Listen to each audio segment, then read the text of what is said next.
things first, my name is Kenneth Bird. My company is ILEG Technology Screens. Man, you really got to be careful.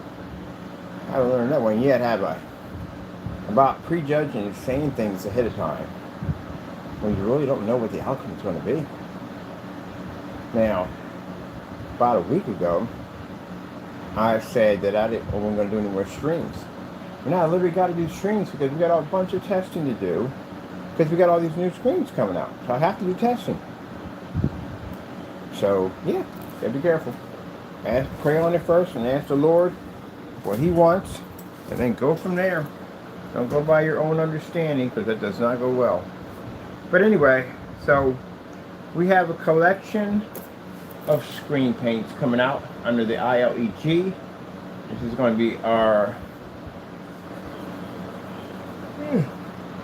come back. We're in timeout, save out, whatever you do. Alright.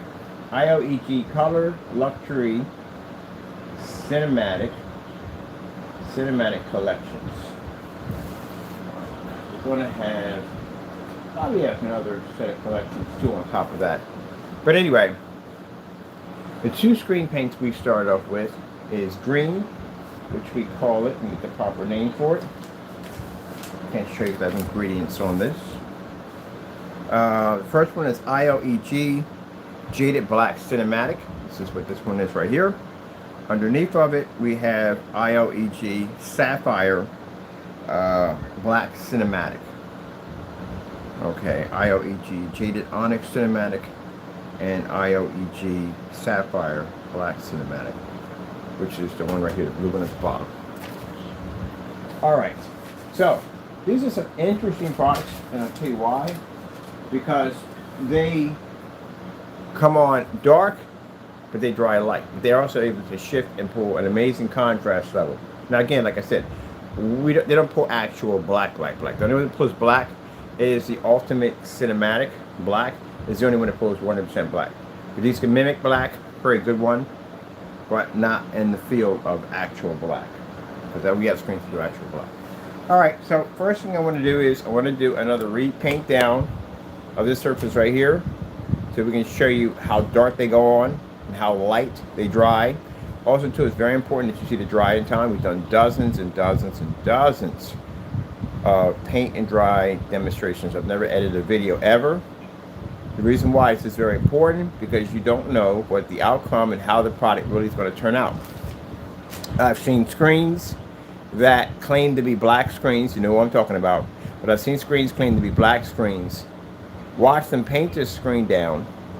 The screen clearly is coming up gray, and then all of a sudden, through quick editing, as you've seen the video would jump a little bit, it's automatically black. And that's one of the things we saw in the PSP products. We saw the larger screen having issues where it was being streaked, it was hitting it with the roller multiple times, but not only that, it was gray. And then for some strange reason, when the editing process went past, the editing of drying, it automatically turned black. Now, what they caught in the form site that I think most people picked up on it was that the smaller screen he was painted on the table remained gray. It was being used with the same product that he had in the container. I think he probably realized that, and that's why the video went missing, but we have a copy of it. But anyway, as I said before, for some reason the one on the floor automatically turned black, but the one on the table didn't. That's what he probably saw in the video. That's why the video was removed. That's why you can't find it. We have the video, but that's why you can't find it. And that's what a lot of people realize on the form site, and we're looking over to analyze everything. That's why we throw them up there. They're like, wait a minute, how is it possible the screen on the floor just turned black, but the one on the table didn't? There you go. Because what they're doing is they'll paint over the screen, and then they'll edit over that part, and they go, voila, it's black. This is the part that, again, you can't escape this. You may trick people on camera. What about the customer who buys it? He or she's going to see it. So there's no way to get around that. So pretty much, you know, when you do stuff like that, you're going to be facing two things. Actually three things at that. You're going to get chargebacks, you get PayPal complaints, or worse, I'm going to take you to court for fraud. That's what's going to happen. That's why when you do a paint demonstration, it's very important that you show the screen's drying time. That way customers can get an idea how fast the drying time is, what's the reaction going to be. On top of that, this protects you because again, you're going to have people out there that are going to do wrong by your product, and people out there that are going to try to scam your product and get over on your product. So, with that being said, you can't judge everybody because literally somebody did that on their site. They had a no ship back, no, they landed on your property nonsense, and then literally made a statement that, person may put something in it. Yeah, but then you just judged everybody by putting that whole lockdown on your product right there. But anyway, this protects you because, again, somebody comes in and does something to the screen and says, hey, my screen dried this way. You can say, no, it didn't dry this way. I've done dozens of these demonstrations on YouTube. This is how they dry. And mind you, the batch number requires a dry demonstration, paint and dry demonstrations for batch numbers. So this protects you. So I'm going to go in and do this one and get this done. I know, we have people looking at this, thought this thing was black. This thing is actually green. Well, we got several more to make. I've done. I got orders going in, orders coming out. It's going to be a bit of a busy day for me today, as always. I wouldn't ask for anything less. This day is a happy day. So let's get started on this. And we're going to remove this one. This one's done. I got to build my back to this. These are flexes, the flex surface. The reason why I am not using these for what we have over here, because I got another screen, I'm going to put it over there for that. I like my pieces, like the designs we have on them. I really don't want to cover it up with some glass or something to take away from that, especially that greenhouse over there. So I got a screen that I ordered. It's 12 by 48. It's a long, thin screen. It allowed me to run two projectors at the same time and still be able to peer through the screen and show up the screen at the same time. So I'm going with that today. So now we got 5 pieces of fiberglass over here, and I'm going to do something. That's what I'm doing, painting over these with the fiberglass. Also, too, it's a fantastic surface to paint over. Why? Because fiberglass is an extremely temperamental surface to paint over. That is, and this stuff coats over it like nothing. So we don't have a problem with this coating over fiberglass, which is actually a fantastic surface to paint over because, wood, drywall, easy to do. Fiberglass, much harder. All right, so this is our product right here. Simple and plain. There's no crazy instructions, no dinner size plates and wide and up and down and all that. No. Simple. Shake it up. That's it. That's what I noticed that when I'm watching a video and I'm watching somebody constantly stirring, when you're doing that, you already told me that your product doesn't mix well. So you have to stir that product between each application. Customers are not going to remember that. They don't forget that one. Roller.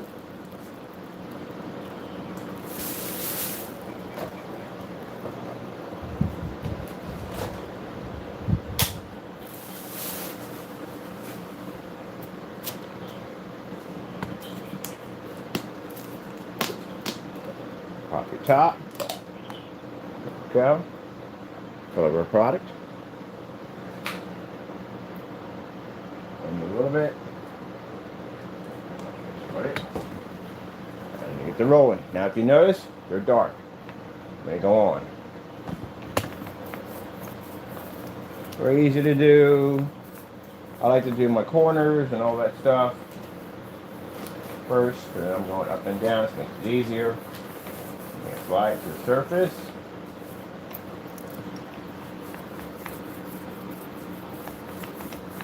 We got people already ranting about this already. We're used to it because everything we make, someone cries about it, literally. So we're used to it. Remember, there's a lot more of these we've got to make. It's a collection. So, if you're on camera and you're one of those people, the jealous people, we suggest you complete all 13 with all tests included. So, you can't just go up there and say, oh, I have it, and do no tests, but then we'll take you to court and we'll request your tests. Say, hey, look, you said you made our product on camera. We're requesting your tests to prove that you have the product. You can't bring up those tests, can't back up what you're saying. It means you slandered our tech. And if you slandered our tech, you know what stands behind that, right? Lawsuits. Come on. So we're going to ask for those tests. So that means you're going to have to get to work. And if you're not used to testing at all, if you're not used to putting in that hard work and those long hours, then I would suggest you just cool it.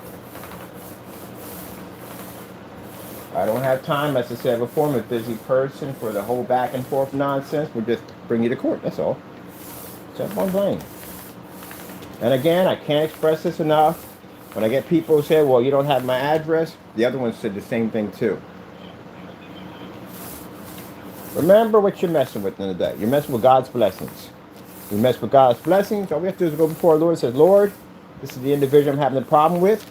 Sometimes if you're a serious case, we write your name down and we place you in the Bible. We pray over that. Lord will seek, figure out where you're at. Well, he knows where you're at as a man. You have to figure out exactly today. Find you, display you, put you out in the open. Whoever's in the dark comes out in the light, and then we take care of it from there. That's what we do. Put your name in the book. That's what we did with Williams. We put Williams' name in the book. I took some of that mail he had, and the Lord said, place it in the book. And I placed it in the book, and guess what? We found out where he was at. Yeah, it's in the Bible. Anything that I pray over, and I put in that book, and I put it in the Lord's hands, the Lord makes it so. Makes it so. Makes it so. Brings them right up. Right on up. There we go. All my houses that I got, put them in the book, prayed on it. Lord said, that's what you want? I said, that's what I want right there. Prayed on it, put it in the book.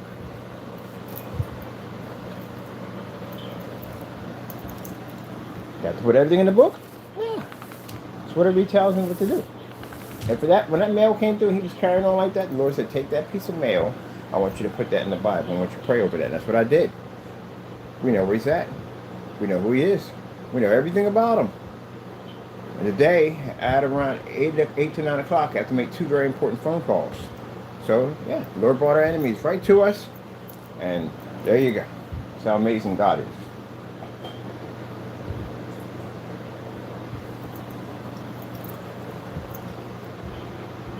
That's why in the Bible, 2 Christians don't see eye to eye. He's not a Christian, by the way. No way whatsoever.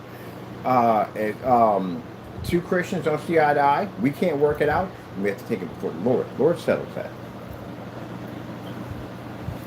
You don't know why we wouldn't be having a problem now that we're both doing the same thing. We're both battling Satan. That's what Satan would love to see. Satan would love to see Christian fight Christian at the end of the day.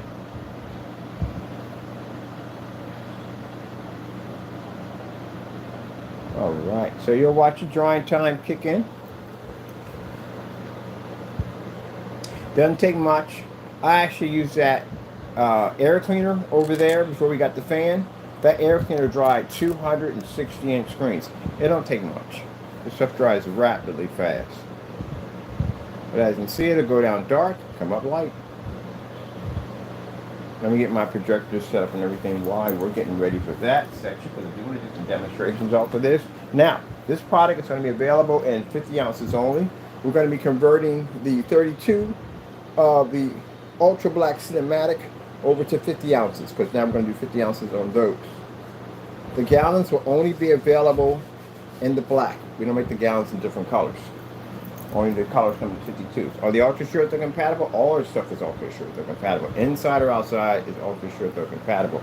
Works on Pico projectors. We do some demonstrations on that on the CUMI 300 lumen projector in the conference downstairs. Will be actually in normal lighting. We're not in normal lighting up here because our area we have in here has 24,000 in the ceiling. The lighting we have over here overpowers any projector we have in here. We have no projector in here that can combine with the light we have in the ceiling. So again, you know, that's another theory right. That's actually showing you right there how much light we use from the door on our technology. And it should be to thrive in here. We should pick up color, contrast, the whole 9 yards without turning up the lights. So we have to turn up the lights. It's a major red flag. That means if they're in the dark, guess what? You're in the dark. That's what that stands for. And you see, to paint that application is very easy to do. Like I said, so easy. Your kids can do it. No complicated instructions. As somebody once ranted on a YouTube channel, it comes with no instructions. Because you don't need any instructions. What instructions I'm going to give you? Pour paint, paint surface, dry, done. That's it. That easy. And I've done dozens and dozens and dozens and dozens and dozens of these demonstrations on site, in different places, and so many different places we've done paint and dries. I've done dozens of fixed screens, motorized projection screens, custom built screens, you name it, we've done it. So, and again, even spray down applications, we've done all this stuff. So it's very easy to do. They just, again, complicated instructions is just a headache for the customer. It's a whole lot of stuff they got to try to remember. I don't want to remember that. I've been painting for years, and I don't even want to do a complicated instructions. I just want to paint the screen and be done with it. I don't want a whole bunch of up and down robot formation. Start with the beginning of the second line and up and down, and make sure you have an even coat and wait for the screen to drop. Blah! Nobody wants to be doing all that crap, especially that whole leveling system. The only time a thin paint, first of all, would not require leveling. For the person who made that statement, we all know who. It'd be thicker paints had that issue.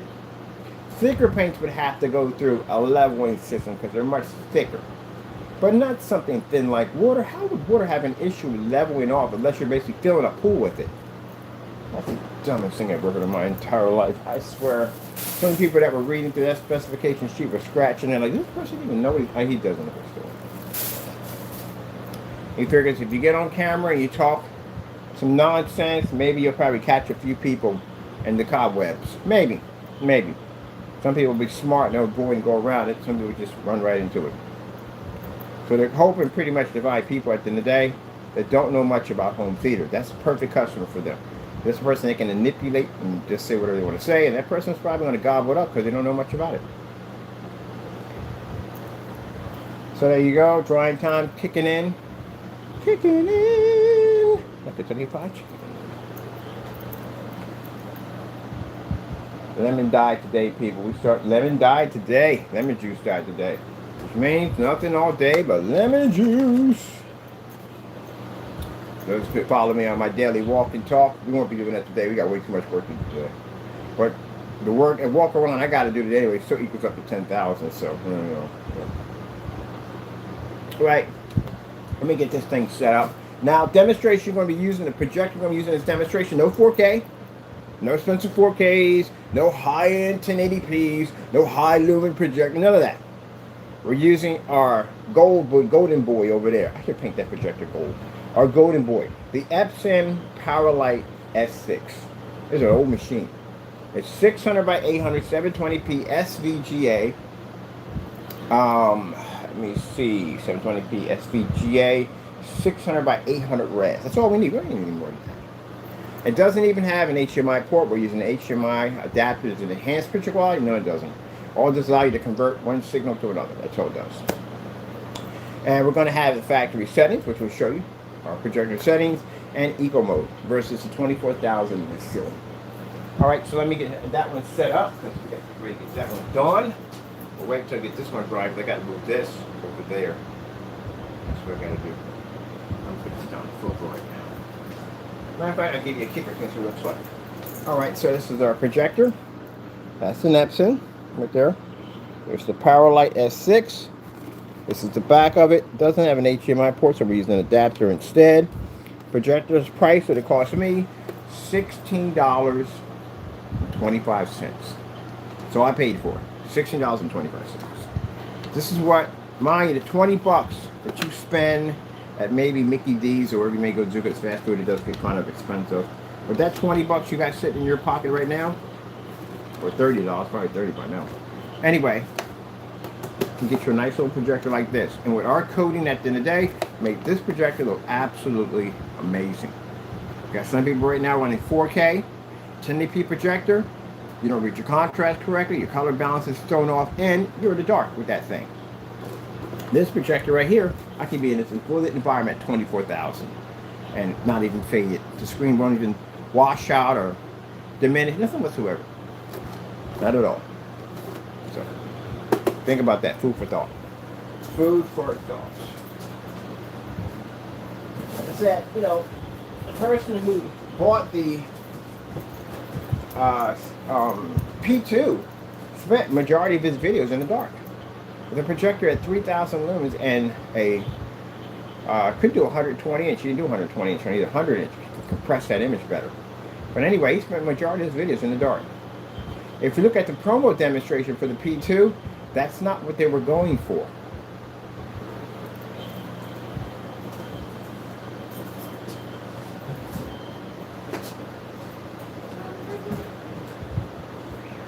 Now we're going to be doing some editing on the website. I'm going to be doing it off camera. I got my website ready to go. Going to be putting the color collection theme and everything in there. Explaining it. We got a page, a showcase page we're going to start working on also today, get that knocked out, and explain what these color collections are going to be and what they do and all that other good stuff in there for you. There you go, Taco. Put your cartoons back on. How do you come out of one and go back into one? How do you work? What are you doing over here on YouTube? Force you to watch this. One reason why I won't do commercials on YouTube, I don't like how YouTube puts their commercials in. They put their commercials in a little bit more too hostile for me. I don't even like watching. Once in a while I'll find a commercial I really like and I'll watch it because it's funny. Other than that, no, I don't think so. Their commercials are a bit of a turn-off for me because, again, they kind of force it in there. And then you got to, I could see if they did something like 5 minutes. 5 minutes is enough to advertise yourself. It really is. It doesn't take long. 5 minutes. You're putting like freaking sets of 30 and 20 minutes in there. That's a freaking movie I'm watching at the end of the day. Nah, they're too forceful with it. And you got 2 and 3 breaking up here. First, it started up with just 5 minutes. 5 minutes weren't bad. I watched a couple of those. They went from 5 minutes, 2 videos. You had to watch back to back. Skip one, go into another one. And you go back in now, it's like 20 minutes, 30 minutes, a whole freaking TV show. I'm like, no, that's too forceful. And then now you're going to put 30 minutes in, and then another back-to-backs in between. Come on, you're doing too much with that. You know why they're doing that? They're going to have paid YouTube. You got paid YouTube without ads. They do that. So it's a pretty slick idea. Hulu did that. When Hulu first came out, Hulu was free. A lot of people don't realize Hulu used to be free. There's no charge for Hulu when it came out. Adam Baldwin, I think that's the guy who was doing a commercial for it. He posed like it was an alien or something, how Hulu came from another world or whatever. But yeah, it was free. Look it up. Fun fact, look it up. And then later on, they started charging people money for it. Before they started charging the money for it, they started bombarding Hulu with these commercials. And one of the commercials was Subway. I never forget it. And they would play them back to back to back. It'd be the same commercial you'd probably watch 8 times back to back in a day. And that's enough to drive somebody nuts. Just seeing the same thing over and over again. And they knew what they were doing. It's a marketing campaign.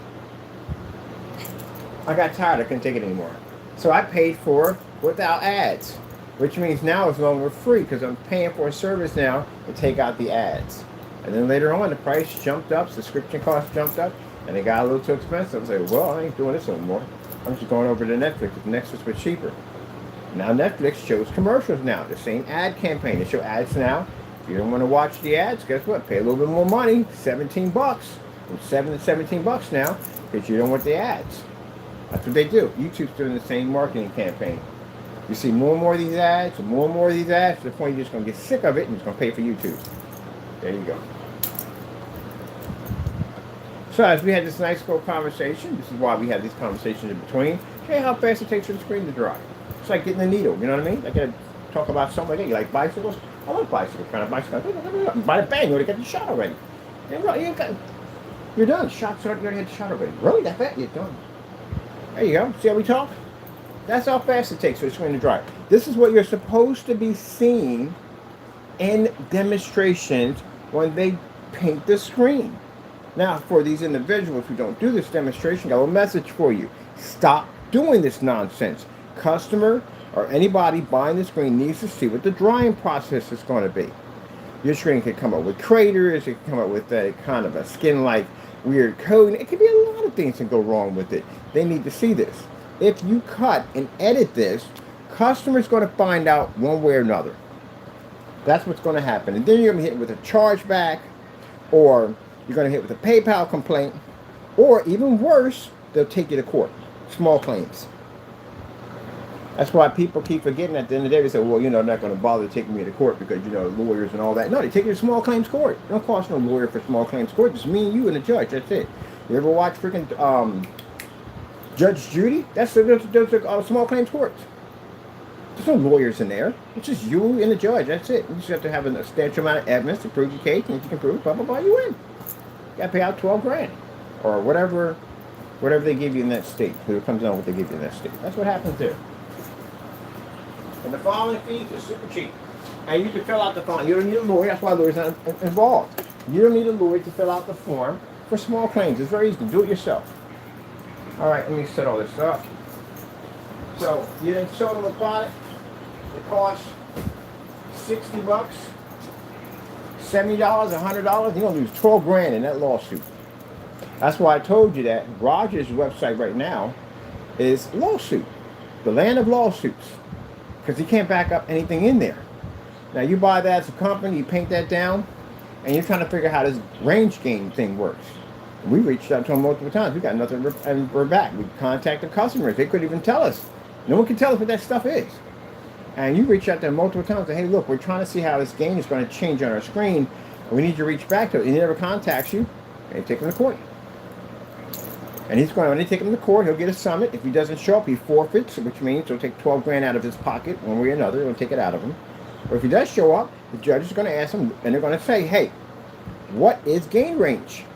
Can you explain this to us? And he can't do that. So guess what? Easy 12 grand in your pocket. It's a lawsuit. It's an easy lawsuit. Want to make an extra $12,000 in your pocket? Yeah, there you go.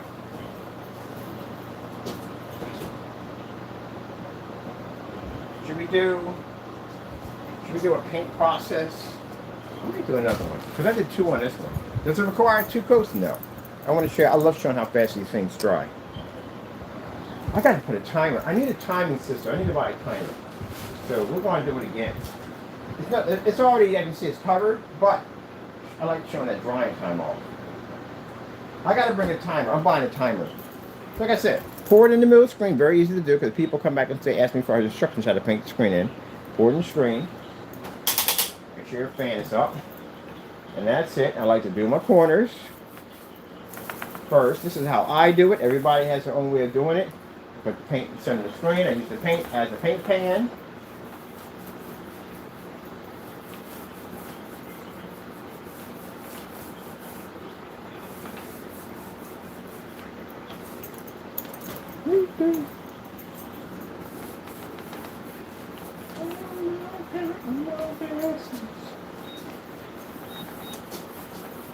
And like I said, we use a piece of plexiglass, and the reason why I went with the plexiglass because the plexiglass is a very difficult surface to paint over because it's a very slick surface.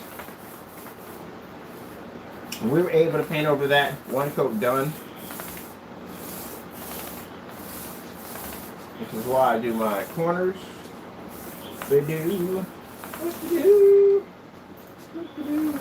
Now, if you are going to be painting your screen, we do not advise you go with a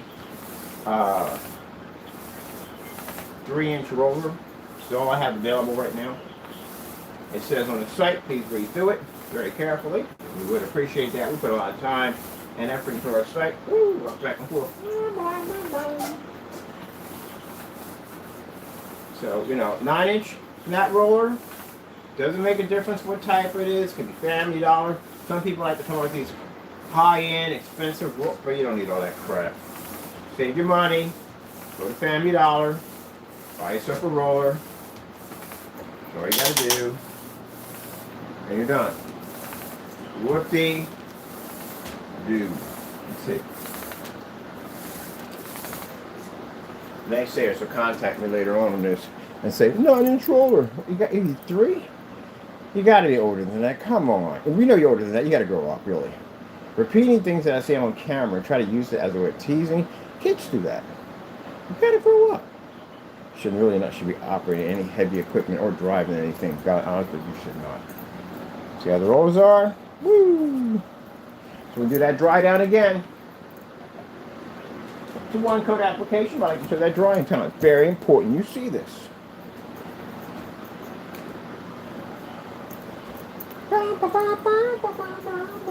Okay, let me see.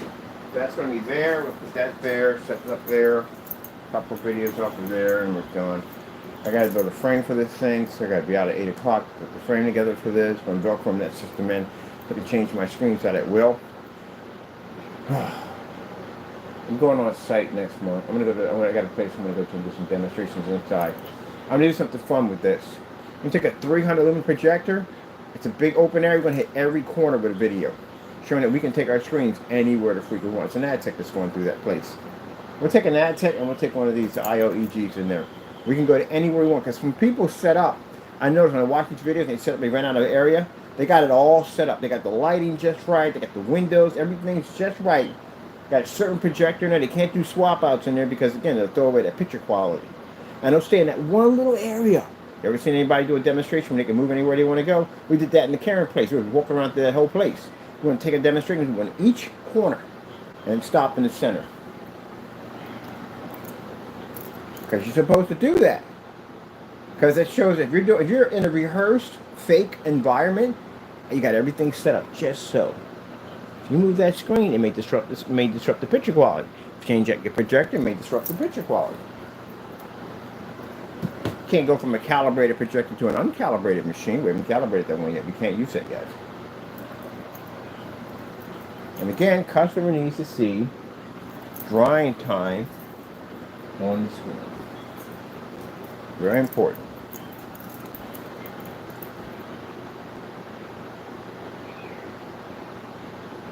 You have to know exactly how much of your paint it takes to paint a screen. Can't be second guessing it. I already got somebody, we know who sat there and said that 2 quarts paints up to a 300, the size of a 300-inch screen is. Mind you, my screen in the backyard was 250. And you're talking about 2 quarts? Oh, good gracious. The equivalence of 3 100, I literally had that. I can't believe I actually have that. I still can't believe I actually have that. The equivalence of 3 100-inch screens. Noobs do this. Noobs do this when they first start off. They do that.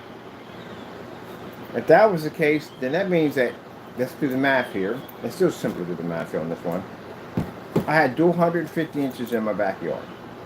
150 and 150 is equals to how much? 300, right? So that means that the screen I had in the backyard at 250 inches would have been 300 inches. But it's not 300 inches. Not even close to that. Matter of fact, it measures out to 198 inches at around 235.1. Because the height's missing. Somewhere the length is there to a certain degree. Still missing a few more feet from that. But the height's missing. So I can't come on camera and go, we painted 250 inch screens. That's equal to 300. Because that's not going to be 300 inches. It's virtually impossible. Now, this person claimed that if you paint in, or we're just going to call it it is, Jamie Fernando. I got it on my site. It's on the blacklist. I can even really pull it up. But anyway, yeah, made that statement. This is why I know that. How long have you been in business? You don't know this by now? Just noobs do this when they first start off. That's understandable, first starting off. Measurements are going to be off a little here and there until you figure out how to get it down pat. But you've been in the business for a while. How long would you not know this?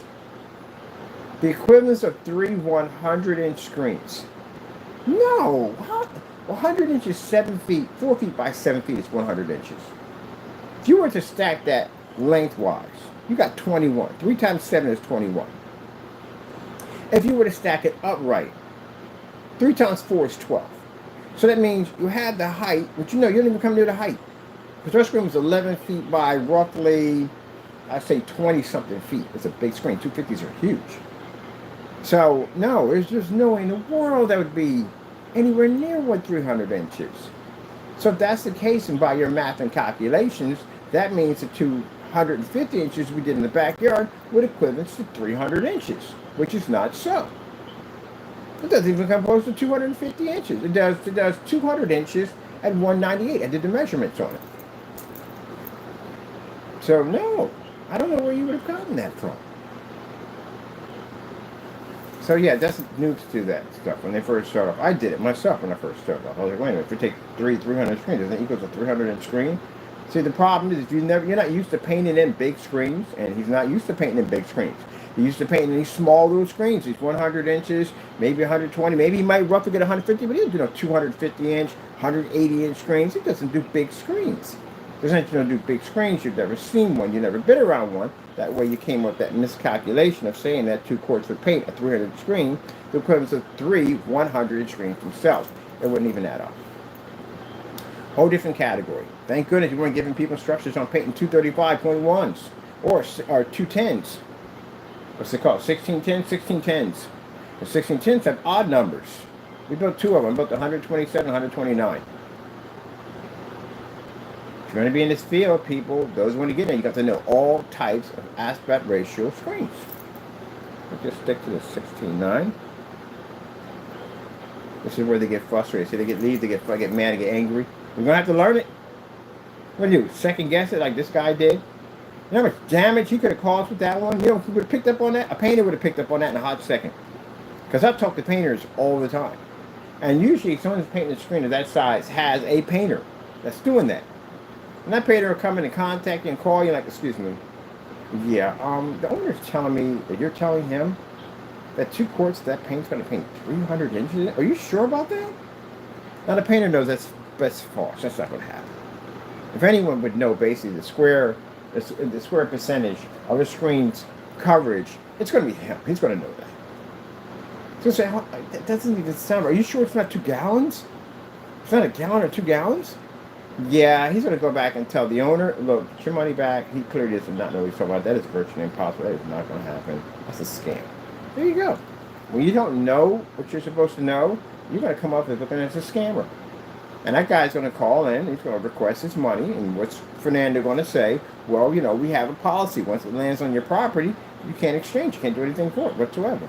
And even if you were able to exchange it, how could you exchange it if you only know that 2 quarts you painted 300 screen? Well, clearly it doesn't. So, yeah, you don't know what you're doing. We're dry. We did it again. Bam, look how fast we did it. Bam, second time around. Bam. See? Quick, fast.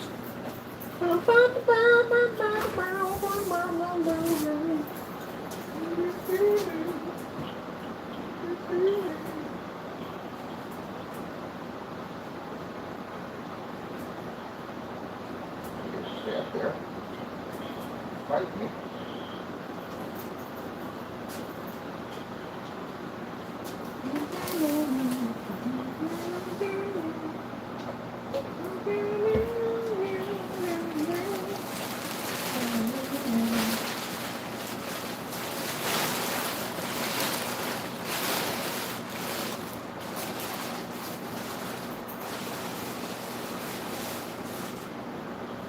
You know, it's funny. It's funny when you watch Between Here and Now on Facebook, watch Between Here and Now of people who, I guess that whole marriage thing. I'm not going to go off topic here, but I just find it interesting here and now. Back then, if you were divorced and, you know, lost everything, blah, blah, blah, it's considered to be a bad thing for a man. Nowadays, it's absolute freedom. Men are different now. Men are going out and working out, going on vacation, doing all this stuff, buying a sports car back they had to give up. All kinds of stuff, man, I'm telling you. It's interesting watching it. Because now I've seen so many posts of guys showing just a room with a TV and a bed, gaming system. And he said, at the end of the day, I got my freedom back. There you go, buddy. Celebrate! Same thing for women, too. Get your freedom back. But remember, the golden rule, you can't marry again. God's law. That's how that works. So try to keep to that rule, please. Best way you can. You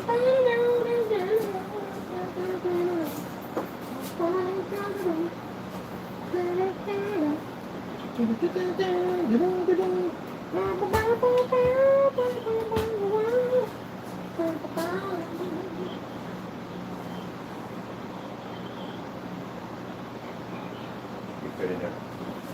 Check out the wide boots. Check out the wide boots. I'm gonna use your. Oh crap! Look, who watching that thing? He's watching this show.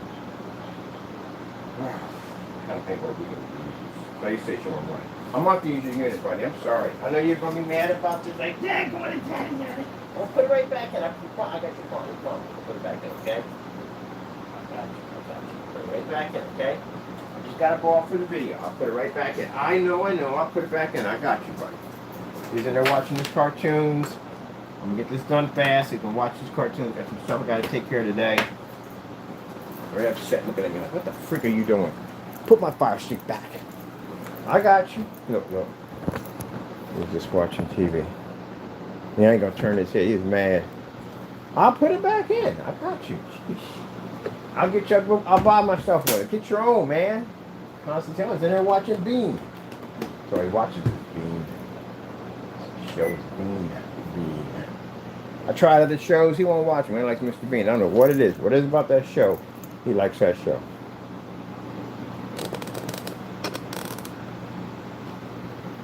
Bean. Bean. I got you.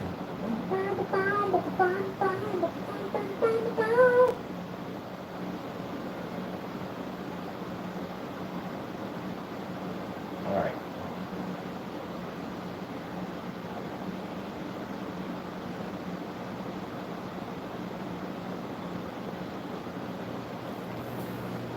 We're here.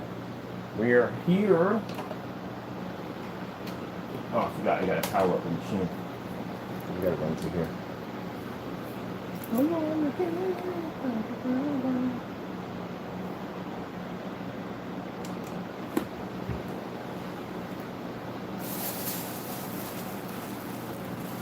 Ugh. Over here. Why is it when you have a stand that the cords underneath you or lighters on them up, but they feel like they're magnetized and just stick to the stand? You can't move the stand if a cord's laying against it. Tell me why that works like that. I don't know why.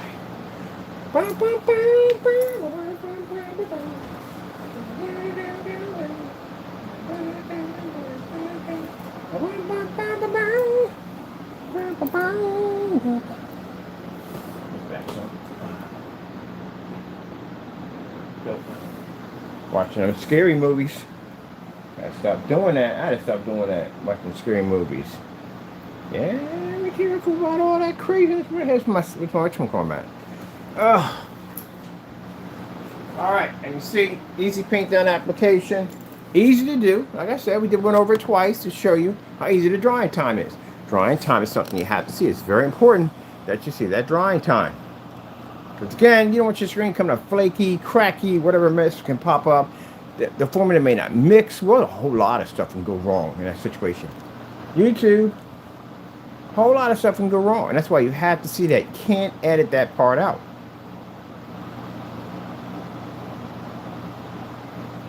You know what it is? They're doing it through pre-record. Now, when you do the pre-record, you may not have a lot of room to do the pre-record, especially if you're recording like in a high resolution or whatever it may be. But you may not have that. That's why you have to do it live, because live you don't have to worry about that. But they don't want to do it live just in case if they get caught up in the situation, they can't get out of it because they're live. YouTube, because that video was pre-recorded. There's no way in the world that video basically at the end of the day was live. Unless you got some kind of magic going on in there and that thing just edited right in front of us. No, that thing was pre-recorded. That's why they like to do their test pre-recorded.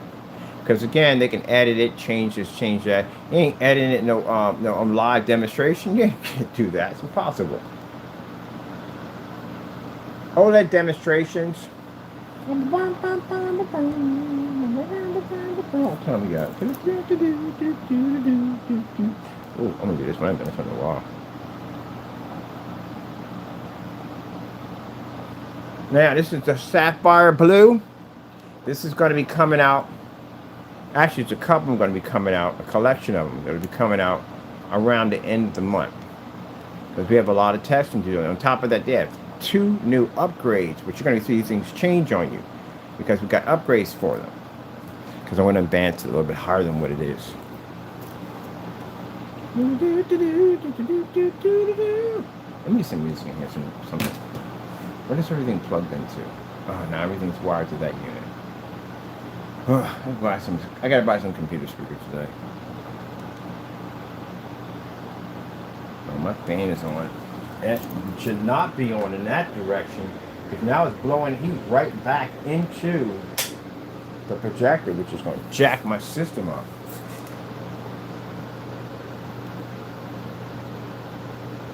Let's turn it.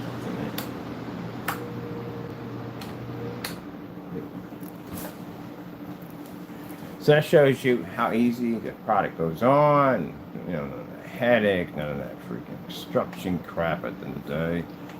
If I had to paint like freaking 20 of these screens, like I do not want to do some crazy up-down robot formation nonsense. I'm not doing that. No. Just be done. That's it.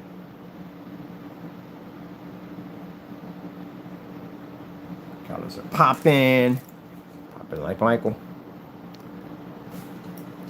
Now, projector we use, as it shows you, is Epson Powerlight S6, $20, laying around in your pocket. You could buy that projector. And again, you don't need to have any expensive nonsense and calibrating and all that other stuff. You don't need unnecessary. Operating the fully lit room, which are at 24 in the ceiling. Projector, boom! Sits in eco mode. Get my screen up there. Let's have a look. Let's go walk over to the projector. Let's check out that setting in there. We're going to check out that setting. Let's check that setting out in there. Let's go over to our menu. Kaboom! On the menu. Walk over, make sure I got no cables wrapped around my feet. That's a pull away. So here we are. Brightness is at 5. Run the factory settings. Contrast, brightness is at 5. Contrast is at 2. Sharpness is at 4. All right, medium for color. And then let's go over here and let's check out our projector's brightness control. We are at low, which means we're in eco mode right now at 24,000 and bam, making contact with the screen. Mind you, we've done these demonstrations with halo systems attached to them. That's a 6,000 LED light system, cold white fusion, the brightest you can get. Now when we combine these things, they're putting 2 of them, it's 24,000, and they're including the additional 24,000 in the ceiling. Do you have any idea how much our screen's got to take in to do this? This is why you got people at the end of the day that are super terrified about us buying their product and bringing it down the environment. Mind, you've been doing demonstrations in these really dark environments, and imagine if we get our hands on your product, we bring you over in here in this. This is why we get those emails that come in and say, hey, look, can you do me a favor? Can you not put me in a fully lit environment? Can you not put me against certified? Can you put me against paints that may match my own? And we get them all day long. And for those people say, well, that's not, oh, I have it on a container, literally. The Frankenstein, which was claiming to be a product that was designed for commercial use. We're in commercial. And literally was told on a container, it's not ambient rejection. Kenny. And all punctuation marks. Yep. So, yeah. I don't even know how that would even be possible. It's a darker product. Darker products are supposed to be able to absorb more light. How does it even work? How's the lighter version? No, forget it. I ain't going on that road.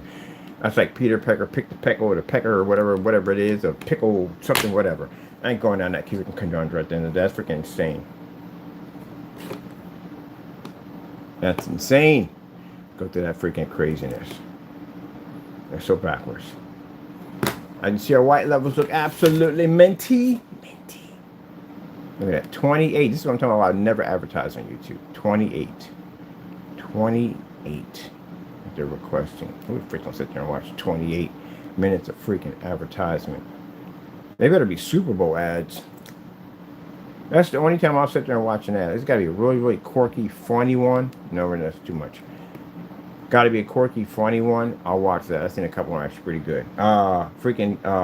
Kevin Hart, that cash backing. We turned the microphone system to auto-tune. That was hilarious. I like watching that. Some of them, they were like, that's the most boring stuff I've ever seen in my entire life. Especially as people that come on, I'm a certified doctor. Yeah, okay. Got fake diplomas in the back and all that stuff. We got a pill right here. I was tired, no energy, sitting on the couch watching TV. And my wife came down and she was just looking at me like, I'm not even attracted to you anymore. And that's when I realized I had to do something. I had to figure out a new way. And this is where I came with this new inventive idea that by taking this, that, and the other, you can do more and be a better person.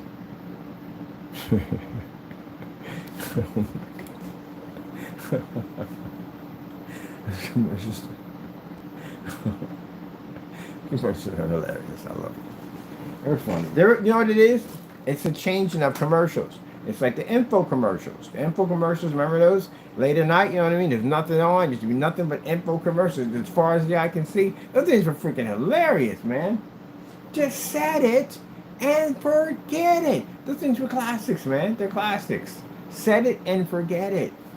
How many people got food poisoning from that? Literally. Some space age alloy, freaking metal used from NASA, used to contain heat for astronauts to keep them warm. where they're in really serious cold climates and different planets. All I got is different planets. We haven't been to that one yet. But anyway, so yeah.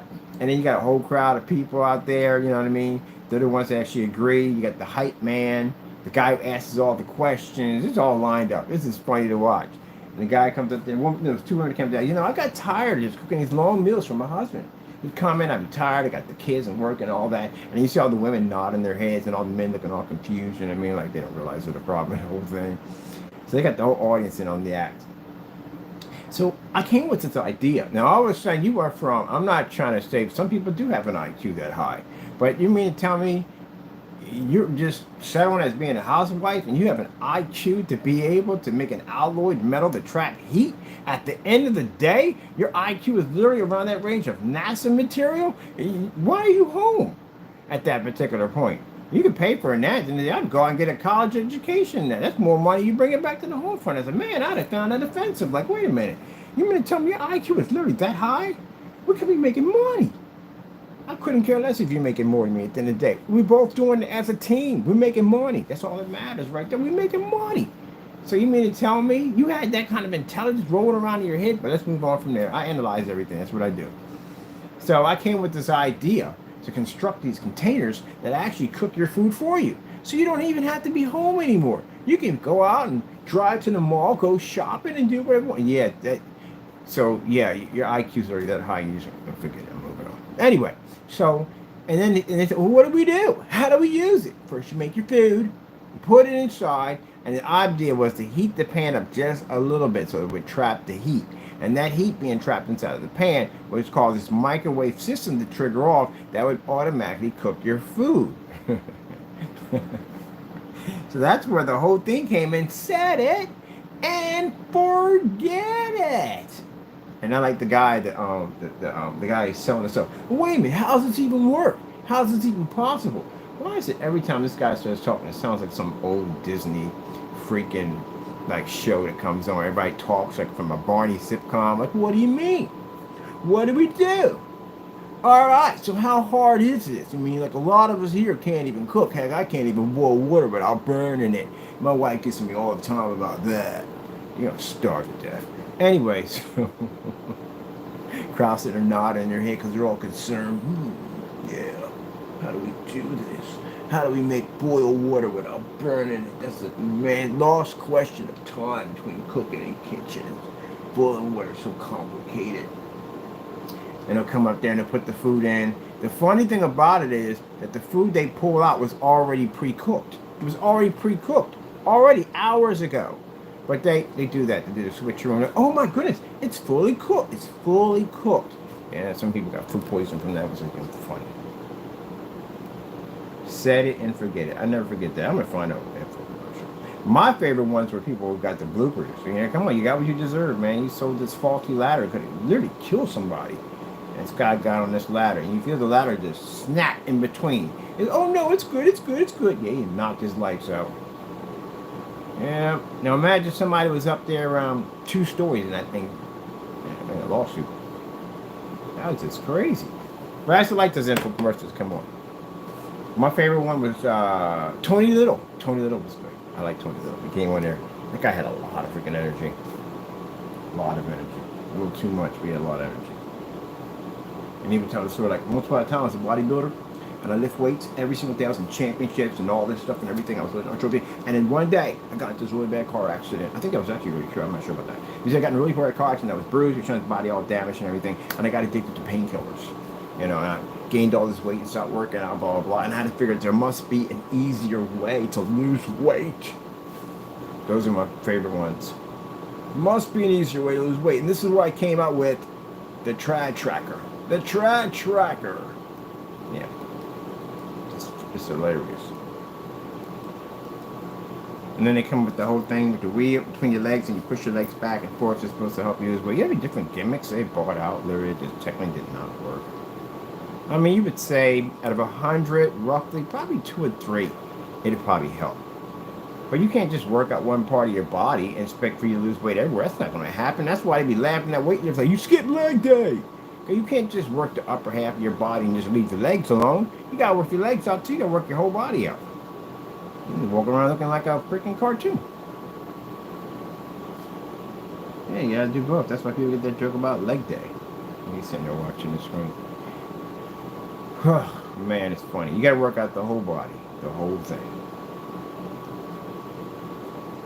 But those commercials kill me. And all that stuff. Jenny Craig, just eat meals. So I gotta just eat meals and lose weight. No, it don't work that way.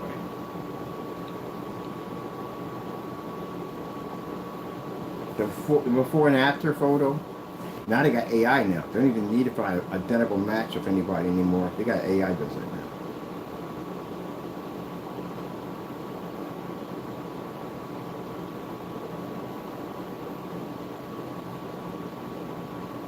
Oh man, so many things. The spray on hair. Oh gee, man. So Rogaine. That was a family member doing Rogaine in my family. He had a big head. He had a big head. Big head. He was super intelligent. Yeah, that's the reason when you become an advanced mathematical genius, you have a head to go with it. He had a giant freaking head. Man, he had a big head. He had a big head. I mean, he literally had a really big head. You have no idea how big this guy's head was. He had a big head.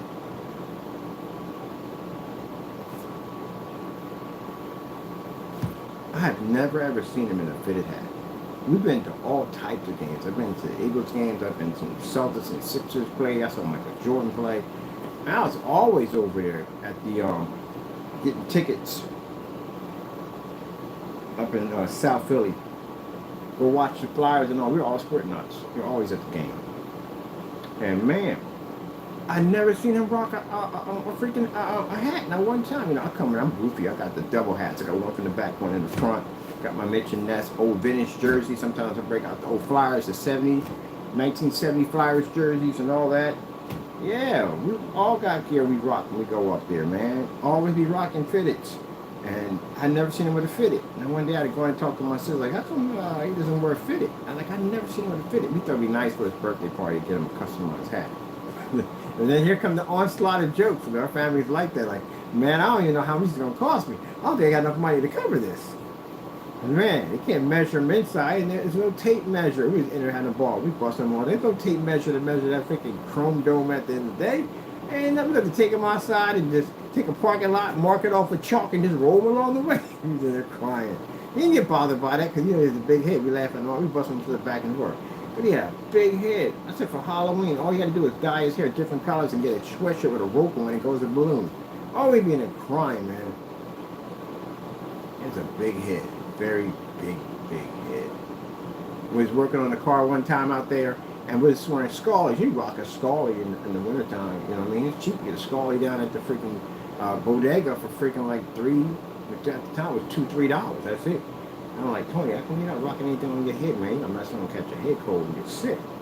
And he's like, yeah, I'm good. Walks into the house, get some hot cocoa because we got there working on the car. And I was like, asked my sister, I was like, how come your husband doesn't wear a hat? We never seen him with a hat on. I said, what's with that? My sister started laughing a little bit, like, oh no, what's going on? You got to tell me. She said, he can't wear one. What you mean he can't wear one? I said, he got a big head. Oh, no, he had a hole in the top of the skull. He had a hole in it. And I was laughing. I was like, why you got a hole in your skull? You can't afford one? You make more money than me at the time. He make a lot more money than me. I said, you make more than I do. What the frick? You can't afford $2-3. You want one? I'll get you one. It was right down the street anyway. I'll go pick you up one. Excuse me. He denied it 3 or 4 times. I was like, okay. Must be sentimental hat or whatever. So anyway, I go up there and ask my sister, and she starts laughing. And I'm like, what's going on here? He can't wear a skull like that. Like you guys can't. Because it won't fit over his head. I was dying on the floor. I came outside. I had a grin from ear to ear. I was like, we was on the car working on the car. I was like, I figured out why he can't wear a skull. Why he got a hole in the top. His face shot up from the machine, looked right at me. Directly out, like, don't say anything. You say something, I'm going to murder you right here on the spot. Too late. I'm going to burn you. That's what we do. We burn each other. I'm going to burn you. I said, he can't wear one because his head is so gigantuous that he has to cut a hole to expand the fabric to fit over that freaking giant chrome dome. always in there crying. He was like, you know what? Okay, whatever. We did it. All of us, and I listened to this us bullying him. We did dirty stuff. He was in a pants situation. He was pantsing us. That's why I stopped wearing sweatpants. You know, it's like getting pants in a movie theater and a bunch of people coming up and somebody pulls your pants down. Yeah, that doesn't go well. That does not go well. He was known for pantsing people. The pantser. He'd come out of nowhere. He'd disappear. Hey, I'm going to go check this out real quick. And never go. He'd be right around the corner, watch you, come up, whoop, pull your pants down. He was known for that messed up stuff at the end. He got my brother really good. Batman, when it first came out, we wanted to go see it. You know how many people were in the theaters for Batman, and he got him in the concession stand. Oh, man. I thank God I wore jeans that day. You had to watch that Joker. He was fast. So, yeah, he did his dirt.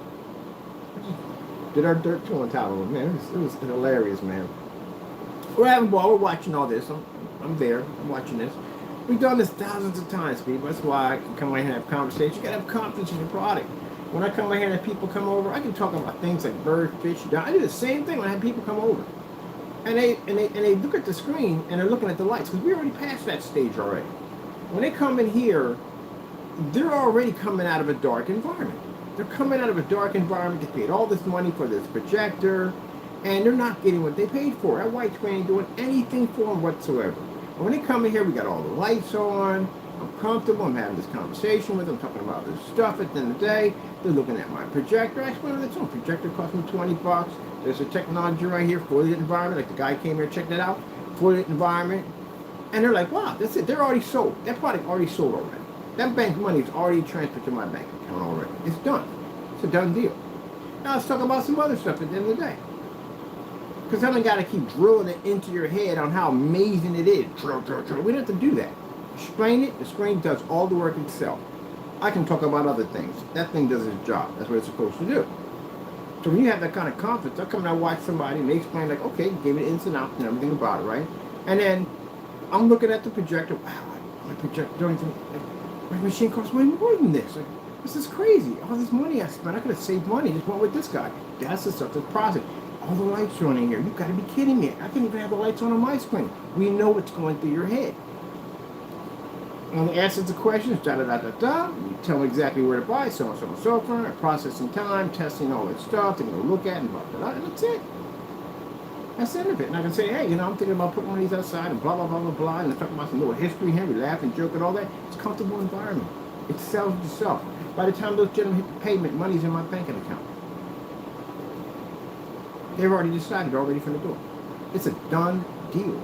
But when you're doing demonstrations and you're in the dark, you're not changing my mind at all. I just came out of a dark environment. I'll walk into a dark environment and look at a projector just as expensive as mine? Oh, heck no. I'm in the wrong place. I'm in there to get an upgrade, not move backwards.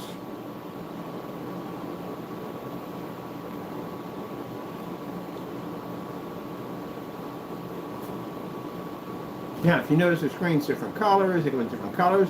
The color doesn't change. It means it doesn't have this tint of blue running through the screen. We don't have that issue. The height of technology allows the screen to be able to read those nice, bright white levels without basically having any interference. You need to know the screen is a different color. It doesn't affect it. Now, pretty soon you'll have customized colors in your environment. You can have a screen to match your environment. So wouldn't that be beautiful? Now, we've done these before. Yeah, we've done these. This stuff is different. This is the only color technology we had that runs in 24,000. All this lighting, and we don't require high-end projectors. We're using Chrissy's. The only Chrissy we have over there, that runs in the eco mode, but technically we don't even need that thing. It runs in eco mode, and the other ones are Picos. I got rid of all the other projectors. They're gone. I sold them all. I sold most of them. Most of them I gave them away. And I sold them for like $10. That's it. Gave them away. We don't need them anymore. Because that FLE technology we engineered, that's what ended all the projectors. That's why we didn't need them anymore. That's why we got rid of them. We didn't need them anymore. Left those things behind. Don't need them no more. So now we use these machines. Now my budget, instead of my budget being at $500, because that's my budget was at $500. Now my budget is under $200. I can only buy projectors. That's my personal challenge to myself. I'm having fun with it. I can only buy projectors $200. That's it. Can't go over $200. So. The Sony projector over there I paid for, the 1,000 lumen projector. Let me pause this for a minute because I got some of them stacked over here. That's the Taco Land. The one over there at the top, that's $1,000. I paid $75 for that. The one at the bottom, I paid $10 for that one. It's a Sony. The Christie projector, that was $60 for that one. The one we have over there, that cost me $50, and the one we're using right now cost me roughly $16.25. And my CUNY projector, I have here. This is one we use outside for demonstrations. Crazy, right? $40. And then I have a smaller projector here somewhere. It's a smaller Pico projector. I got that for $75. So all my machines are under $200. Oh, and the ultra short though we have over there in the background, that's $60. And the one I have on the table, which is a Dell, $31. Meanwhile, somebody on YouTube right now is sitting in this dark, poorly lit environment. Colors are washed out, contrast is not even there, and their projector costs far more expensive than mine.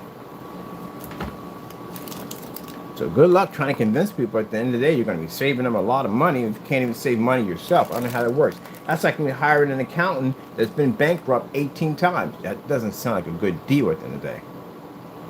I'm going to trust you with my finances, but you've been bankrupt how many times? 18? Oh, heck no. I won't even trust you near my books.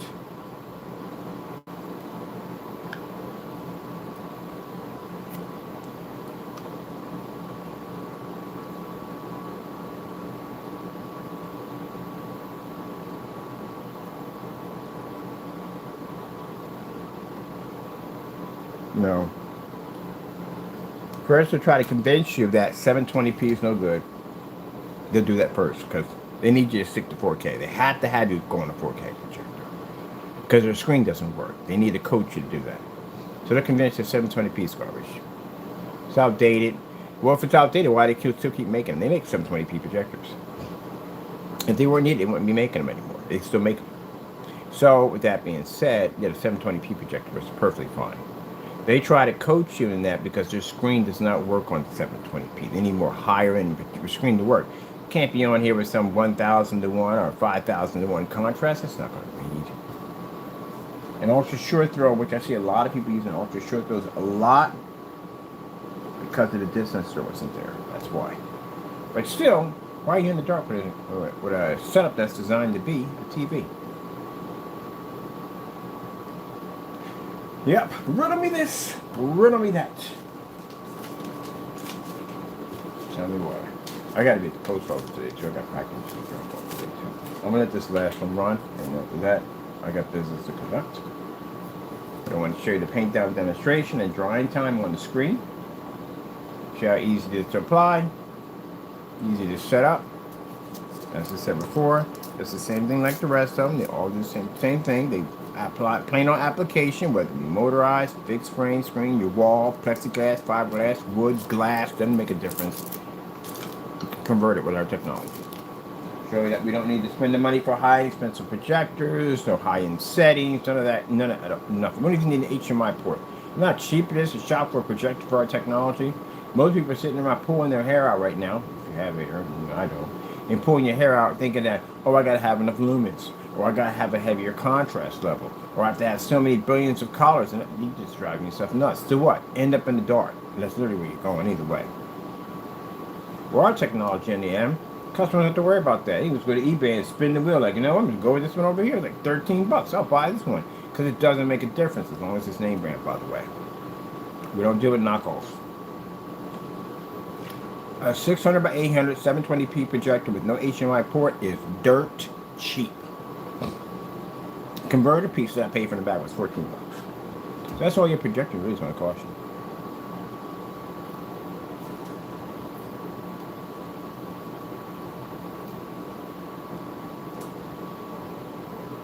So anyone that's at the end of the day that I can't afford a nice luxury home theater setup, yes you can.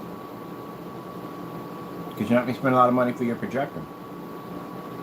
When I got some people got upset with saying, well, your product costs too much money. My product can knock out certifieds. I can do this. You can't do this. You can't even operate in here. Your stuff won't function in this environment. That's what makes my product far better than yours. So you can't compare me on that level. Especially when you're writing in emails telling us what and what we can't do when we get your product over here because your stuff is equal to ours. Now, all of a sudden, it's not equal to ours anymore once we have it over here. It's a different story. Things change. So the reason why we get the money for our product, because we can back it up. See that right there? Look at that. And that screen is not even traditional color. And it can read all those colors, no problem whatsoever, without ever calibrating. It's convenience at the end of the day. If people have a product that they can paint down, no hard instructions, no pros required. The projectors cost nothing, so that saves a lot of money right there. You spend $60 for each screen paint, and you got to spend $3,000 for your projector. And you will never be able to use it the way it's designed to be used. Because again, look at the promo demonstration for the P2. Is it sitting in the dark? No, that thing's in a fully lit environment. It's designed to replace a TV. And then everybody else that has it sits in the dark. So you're not even getting exactly the $3,000 you paid for, or $3,300. You're not even getting that. You can't use it. Your screen doesn't work correctly. You know, wasted money, wasted time. Our customers, on the other hand, they go outside with our stuff on projectors that cost far less than you guys. So, at the end of the day, it's worth spending $300-$400 for our products. Because again, we can knock out certifieds. You guys can't compete with a certified physical screen, not even a gunmetal at that. We can easily. I've had companies contact me at the end of the day and tell me how amazing our technology is. So anytime a screen paint can bring a line of concern to a certified screen, that's a pretty powerful technology. See that? Look at that. The screen is not even traditional color. You can do that.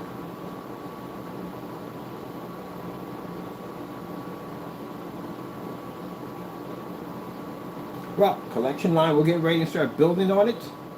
Today I got to come in and start building, updating the website for the collection line. We have another one. We have two more coming out. We got the hazel coming out, which is a little bit kind of a chestnut brown kind of look to it.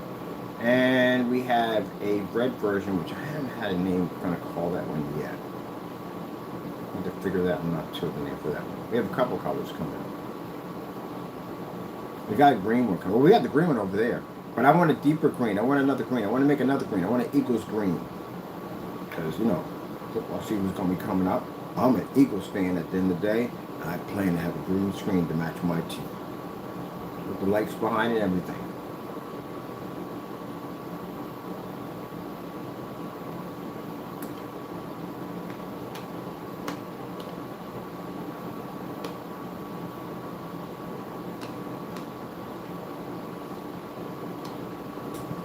Alright, let's get that partial lit, and then, yep, you go, hey!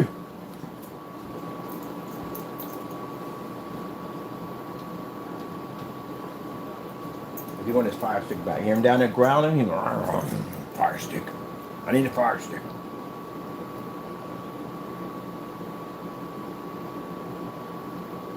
So, majority, if this screen has to operate in commercial, it'll handle no problem. Well, most people are not going to have 24,000 bearing down. You know how hot 24,000 is? You know, it's hot. Top of that, you got to get used to it. I'm used to it now. I don't get the headaches anymore. I wear yellow shades in here 24/7. I'm kind of used to it, so with that normal lighting. So we're going to have it downstairs in normal lighting so you see exactly what they look like. But they look incredible either way. Next time you think about buying a projector, think about that 20 or 30 bucks you got laying around. Go buy yourself a projector. You don't need all that nonsense. Drive yourself crazy trying to figure out how to get the perfect projector for the perfect screen. Because again, even if you do buy a very good projector, you still need the screen to get it to work.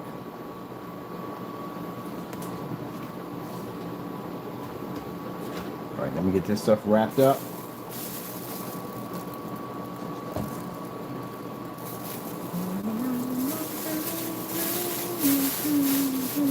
Now, for those who want to know, it's weatherproof. Yes, it's weatherproof. All strips are compatible. All that good stuff. Everything.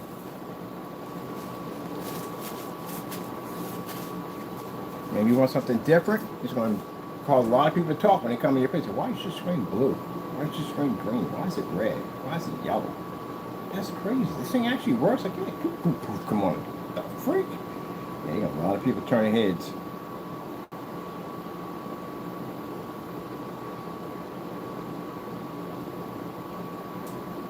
Now, Now, with this cheap of a projector, you can literally have projectors throughout your entire home. Easily. Because, again, instead of spending $3,000 for one, you can buy multiple projectors. That projector is like $60. That's an off-the-shelf thing for $60. And I think that projector is only designed to do 80 inches. We had it at 150 inches in fully lit environments. Which goes to show that people went out and bought those AWA and WeMax projectors because it did 150 inches. You wasted your money on something that couldn't even produce 4K. That made it even worse. At least that kind of money give me 4K at least. Claiming it did 150 inches. Everybody ran out and bought those projectors. Finally, you couldn't do 150 inches because of the compression system they had in there. Because you can't compress at 150 inches. You know what? There's no more pixels left. You've maxed out of your pixel capability. So you would have to bring it down to roughly under 150 inches to have enough to compress. So you really can't do 150 inches. But they showed you the idea. Now that projector over there, that NEC over there, cost me $60, and I was able to produce 150 inch on site and off site in a fully lit environment. Yep, so it's a beautiful product, people. So we got much work to do. Hope you enjoyed the demonstration. Thank you for your time. I have to go. I got much business I had to take care of today. Of course, we thank our Lord and Savior Jesus Christ for blessing us with amazing technology. Because again, if it weren't for Him, none of this would be possible at all, period. So we give Him all the glory for all things. New product will be out at the end of the month. We should roughly have, let me see, we got 2 over there. We got 2 more to make after that, probably. I'm probably going to have 7 out to start, and then we'll move on from there. We'll do 7, because there's a couple other really crazy colors. Rose gold is going to be amazing. We got rose gold, and there's another one actually I want to do 2 besides the rose. It's a really crazy color I'm looking at. Something different. Really, really different. It's kind of like a bit of a fuchsia turquoise. It's a weird color. It's actually gorgeous. And the Apex Gamer is getting a roll-on application product. So you know how we do with gamers. Gamers are boosted through the roof. You need to bring all them colors out and sing. There's also an invisible version of that too. We have gunmetal roll-on coming out, and gunmetal transparent will be the first of its kind. So, a lot of great stuff coming out to our customers. Only people get mad about this are people at the end of the day, like I said, that don't like us, and they don't want to do the work, they don't want to put the time in, and they want to make all these false accusations and stuff, you know. Well, you know, I don't got time for that on YouTube, so I told you that before, that whole back and forth. Simple and plain, get a lawyer, let's go to court. That's all you got to do. And if you feel you want to make videos and you want to hide and be a troll at the end of the day, I'll put your name in the Bible. Can't hide from God, can you? No, you can't hide from God.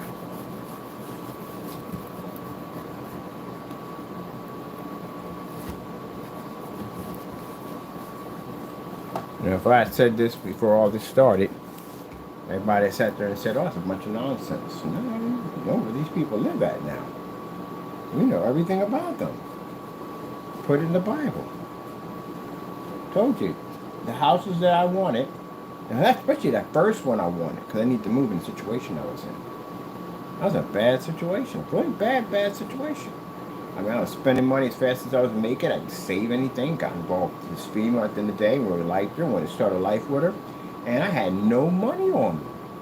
I was broke. My orders dried up. Like, for some reason, I don't know where the orders dried up. And the reason why that happens is because God is showing you something.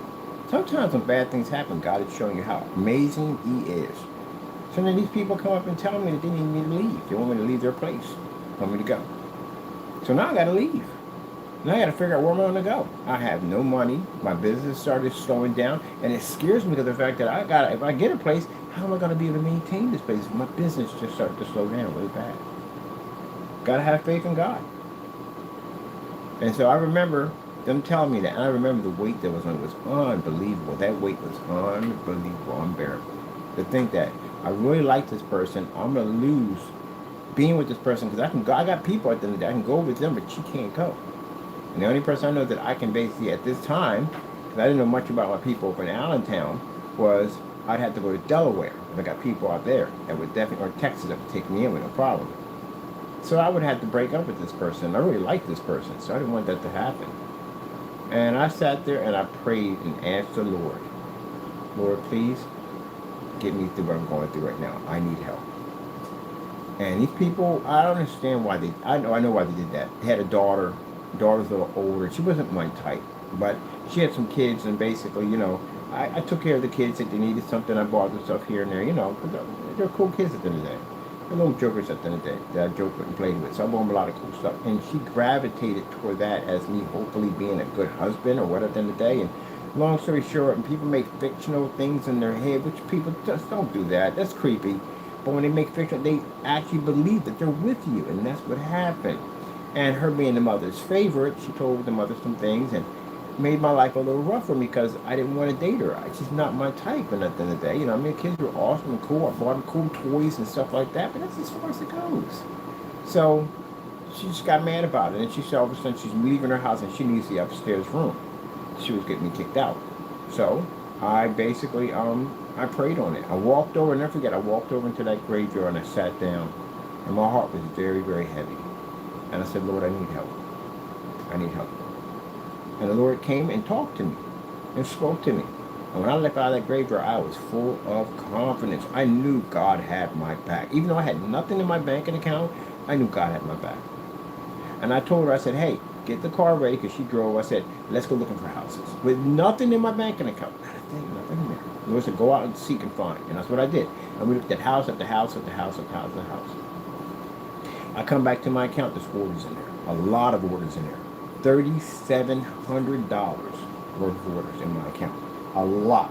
So in between that, now we got money in the banking accounts. I had to go open up a banking account. I had to transfer money over there because they want a banking account and all that stuff. I was doing it Hulu way. I was just keeping the money to myself and on my PayPal account. But I have to actually show that I have a banking account because they want when you run a place, they want to show you have a banking account and all that stuff anyway. And then, so that's what I did. And the people I know wouldn't vouch for me at all, period, because they were treating me wrong. They were treating me dirty. And like I spent all this money to help these people out, and they needed plumbing, something fixed in the home. I took extra money out of my pocket with the fixing, with the plumbing, stuff like that, getting the roof repaired, threw a nice party for the kids and stuff like that. I paid for a lot of stuff for them, and they treated me that badly. At the end, because of that daughter. And they, everybody, I'm not going to say what happened to him. It wasn't good, but what she went through some really bad stuff. But you got to be careful how you treat Christians. So after all that, we got the money in the account. I'm happy because now we can leave, and telling her, and she's all excited because she's in a situation where she's not doing well, where her living environment is, and it's causing her a lot of stress. So we're going to get our own place together and be left alone. That's what we did. So we looked around, found a couple of houses, and I saw this one particular house that I liked. And I prayed on it, and the Lord said, put it in the Bible. It's yours. Just like that. It's my house. The first one I moved into. And actually, we went down to look at the house, and I never forget, it was Thursday. No, it was Thursday? It was Thursday. And they were down there blasting music and carrying on and acting up. Just being disrespectful altogether. Come downstairs, nobody talks to me anymore. Nothing. Just treat me like trash. Just like that. I ain't paying any money. Lord's already got it. We're leaving. So, then she comes up to me again. The mother comes up to me again and says to me again, well, we need you to leave a little sooner now. They want me to leave sooner. All right. Not a problem at all. Not a problem at all. Went upstairs and prayed on it because we needed that house. And I said, you know what? I'm going to call her. Lord says, go call her. I go call, and I talk to him, and she said, oh, Mr. Bird, I forgot to tell you. You got the house. We got it. We got the house. Our first house I've ever rented in my entire life. First house I ever rented in my entire life. The Lord blessed us to get that house. Told me to put it in the Bible. Already told me it was mine, and we got that house. Never forget, we was coming in to sign the paperwork and everything. They give me 3 months to pay. I can always pay 4. I paid 4 because just in case if I fall behind, I got rent already paid. I'm already caught up.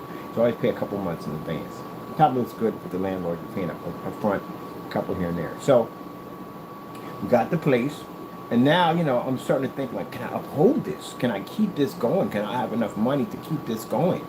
And see, that's why I said people have to understand on where my mindset is, because the trials and tribulations I had to go through when renting these places out, that I had to learn that even though this person was doing these evil, nasty campaigns about us and trying to destroy what we have, that he couldn't touch us.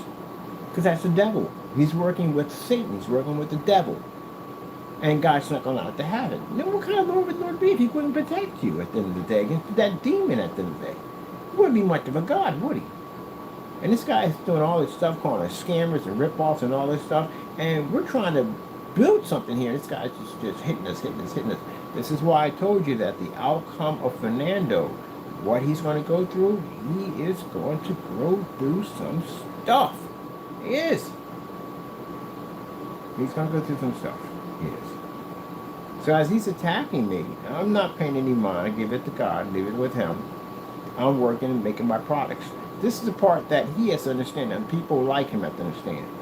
You could do all the campaigns, sun up to sundown. You could do them all, as many as you want. You can't interfere with God's blessing. You're a man at the end of the day.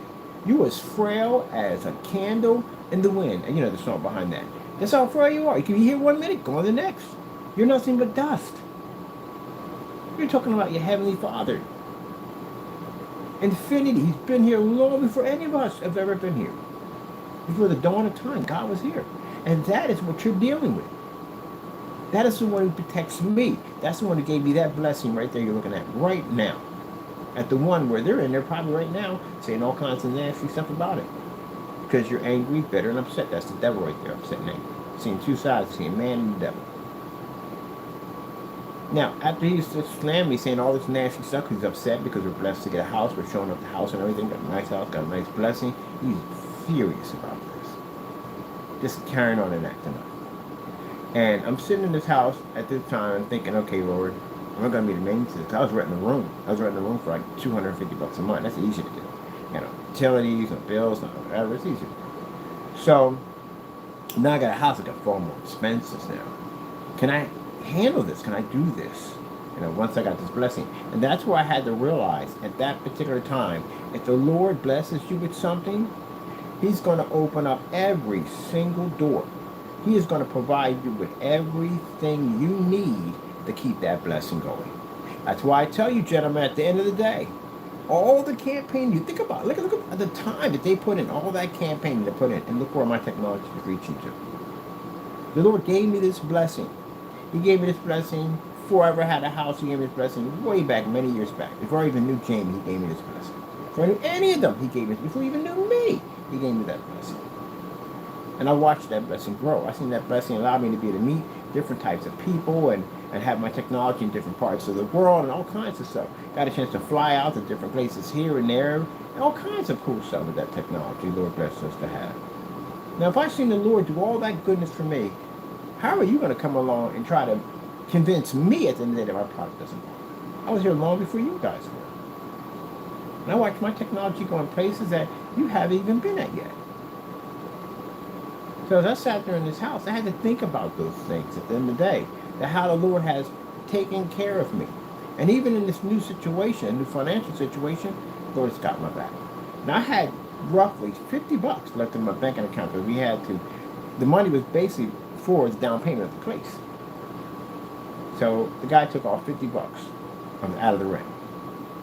So we ended up with $50 extra. So we spent that night on an air mattress. We got a king-size air mattress and put a fan in one room, and we watched Bob's Burger on our cell phones. We had no TVs and all that stuff. I had my projectors. I had one of my projectors, and that's basically about it, but not stuff I needed at the end of the day because I was working out of a room. And we sat there and we went to the store and we bought soup. We bought soup. She likes soup, so we bought some soup. And we sat there and we watched Bob's Burger and had soup. You know what made me happy about that whole situation? It was not having furniture, big deal, furniture. It was about the end of the day that I was not in the room anymore. That I was not around those people that would cause me all that stress. I was in my own environment. I can look up and see a different ceiling. And my Lord, at one point when I sat there and I had nothing, zero, not a thing. I didn't even know how I was going to get a house. I didn't even know how I was going to move out of there. I didn't even know what went into renting a house. I didn't never that whatever. I never rented a house before. And the Lord allowed me to be able to leave from here to there. That technology was made in that house. First Virgin Digital One was made on that property. So the Lord blessed me with the new technology, gave me knowledge and understanding of that technology, allowed that technology to grow and flourish. And when the devil came along and tried to take it from me, he continued to allow it to grow and flourish, allowed us to move from that spot into another spot, and sit there and watch his blessings all around me. And no sooner than when I went down to rest and got back up, I went to check my PayPal account. There was $2,100 sitting in my account. Somebody over in Korea bought gallons and gallons of paint from us. So I'm like, we got $2,100 in our account. And mind you, everything's paid for. That's true. I paid for everything up front. I paid for it all. I paid for all the bills, everything. I knocked it all out ahead of time, so I didn't have to worry about anything, just in case if my company slowed down, because I was, I went through that slowdown period. But that slowdown period, why I went through that, because the Lord was trying to get me to trust in Him even more. And I'm like, oh my God, $2,100. She came back from work. So what do you want to do? I said, let's go shopping. We need furniture, stuff like that. We know all that stuff. We got all that stuff. We bought everything.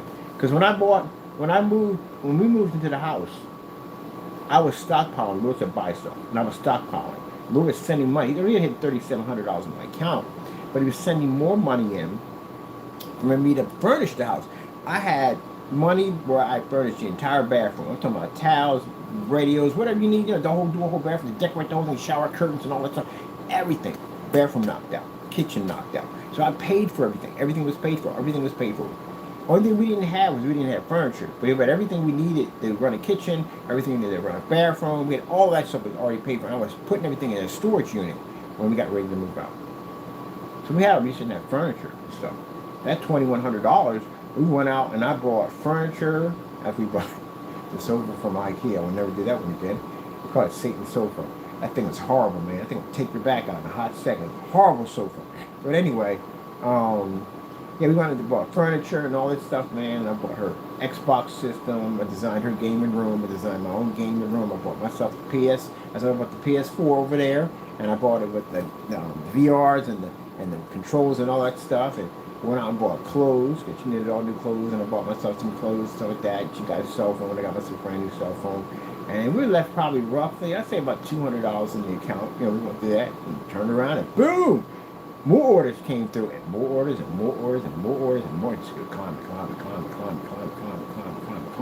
And Jamie was on there when he started carrying on and acting up and started saying all these nasty things about us and trying to take our blessings away. And look at blessing. You can't stop. Gentlemen, check from the door. You people at the end of the day who try to slam and destroy Christianity, you can't stop that. That's God's blessing at the end of the day. You can't stop that.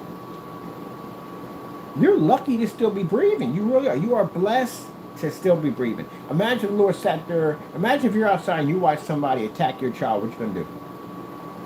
What would you do if somebody lays hands on your child? You already know what you're going to do from the door, don't you? You're going to hurt somebody. Now imagine God's anointed. And God leans over and sees you attacking His anointed. And you're talking about God. Power beyond your way beyond your imagination. Just decides to say, your heart stops. You're no more anymore. You don't exist anymore. You just disappear, vanish off the earth.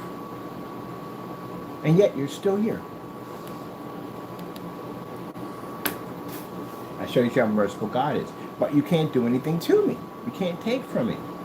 And we're accumulating so much. I thought to myself, I was like, you know what? Let's get another place. Because we're at the agency. We were there about 2 years. I have an amazing track record. I paid all my rent on time. I even paid so much on my rent, they literally gave me 2 months off. They said, you overpaid. Like, you're putting too much money. I was paying double the amount back in. We were making so much. I was paying double the amount. So I was trying to keep from something to happen. But I literally paid up like 6 months already. The guy was like, you already paid up for 6 months. Like, what? So yeah. I was like, oh. Yeah, that's crazy. So I took that money and put it to another banking account for a down payment for another place. We went back in and said, hey, look, we want to get another place. And what we like, because we already have credibility with them. And then we saw this house that we liked, put it in the Bible, asked the Lord about it, got the house. It was way bigger than the other one, way bigger. This one, the first house, I didn't like. I liked it. It was a blessing, but you always change. So you always upgrade. So when you came outside, boom, you're on the sidewalk. I didn't like that. I wanted a buffer zone. I do like the fact that I was out of the situation I was in, but you're always upgrading. We're always like that. So I wanted something with like a porch and some stairs, lead down to the sidewalk. I don't want to just walk outside of somebody who talked in front of my door and right there next to my door. I didn't like that. So you know, the next house we got basically they had a porch and had multiple stairs that went down, and then they had the sidewalk. That's when I put the 200-inch screen in there. Got that one. Yep, that's one we got. And then that house was nice. It had a little deck on it, but the deck was a little rickety. It sort of moved. It felt like it moved every time I stood on it, but it was really nice. Huh? And it had an area where she could park her car at, because she can park herself under the deck. You know, that was our parking area. So it was nice and all. But the kitchen and all was nice, but I wanted something with more detail, more detail, more design, you know what I mean? More, kind of a little more fancy, a little more luxury. That's what I wanted. We were making the money. I figured, let's go upgrade. We upgraded every year to the house. So I was like, I went back and I said, hey, look, your agency doesn't have the house we need, because the house we wanted, they didn't have it. So we went to another agency. Using the track record and my renter's history from that, I was able to get the house I wanted. I saw this house I wanted. I prayed about it. I said, Lord, I want this house so badly. I want this house I want. The Lord said, put it in the Bible. And I put it in the Bible. And next thing you know, they contact. We walking through the house, looking through it. And I'm like, man, I like this place. So we had the condensed lighting, and I could put a 235.1. That's the house I saw that I like. And it had a gourmet kitchen. Oh my goodness, the kitchen was amazing. I made so much stuff in the kitchen. And then on top of that, right around the corner, from all the malls and all that stuff, and it was in a beautiful area. Everything smelled like flowers down there. Walk outside, you could smell flowers everywhere. It was a beautiful place. So it had a garage at an area where she can park her car at back there, or she can park her car in the front. There's plenty of room in the front, like a lot of room in the front. She could always park in front of the door if she wanted to. And it had a porch, and it had a front area of the porch, like a little greenery area down there, which I had to cut all the time. But anyway, and that's basically pretty nice. But it didn't have a backyard. I wanted a backyard badly. That's what I wanted, a backyard. Front yard or backyard, make a difference. I wanted a bigger, well, actually wanted a backyard. So then that's where I saw this house. And again, put it in the Bible and asked the Lord about it. The Lord said, that's what you want. I said, that's what I want, my Lord. And my Lord got it from me. No sooner that we were sitting at the table signing that document from him. We got that house.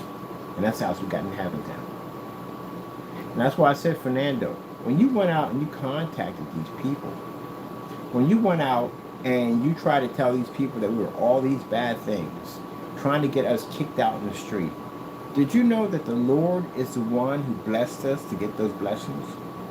This is why when I tell you at the end of the day that the road that you will travel down will be a road that you will learn very, very well.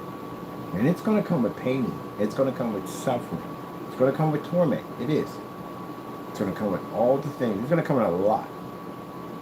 Now, as I said before on camera, some people have to go, people that are bitter and full of that hatred, they're saturated with Satan. That's a good way of putting it, saturated with Satan.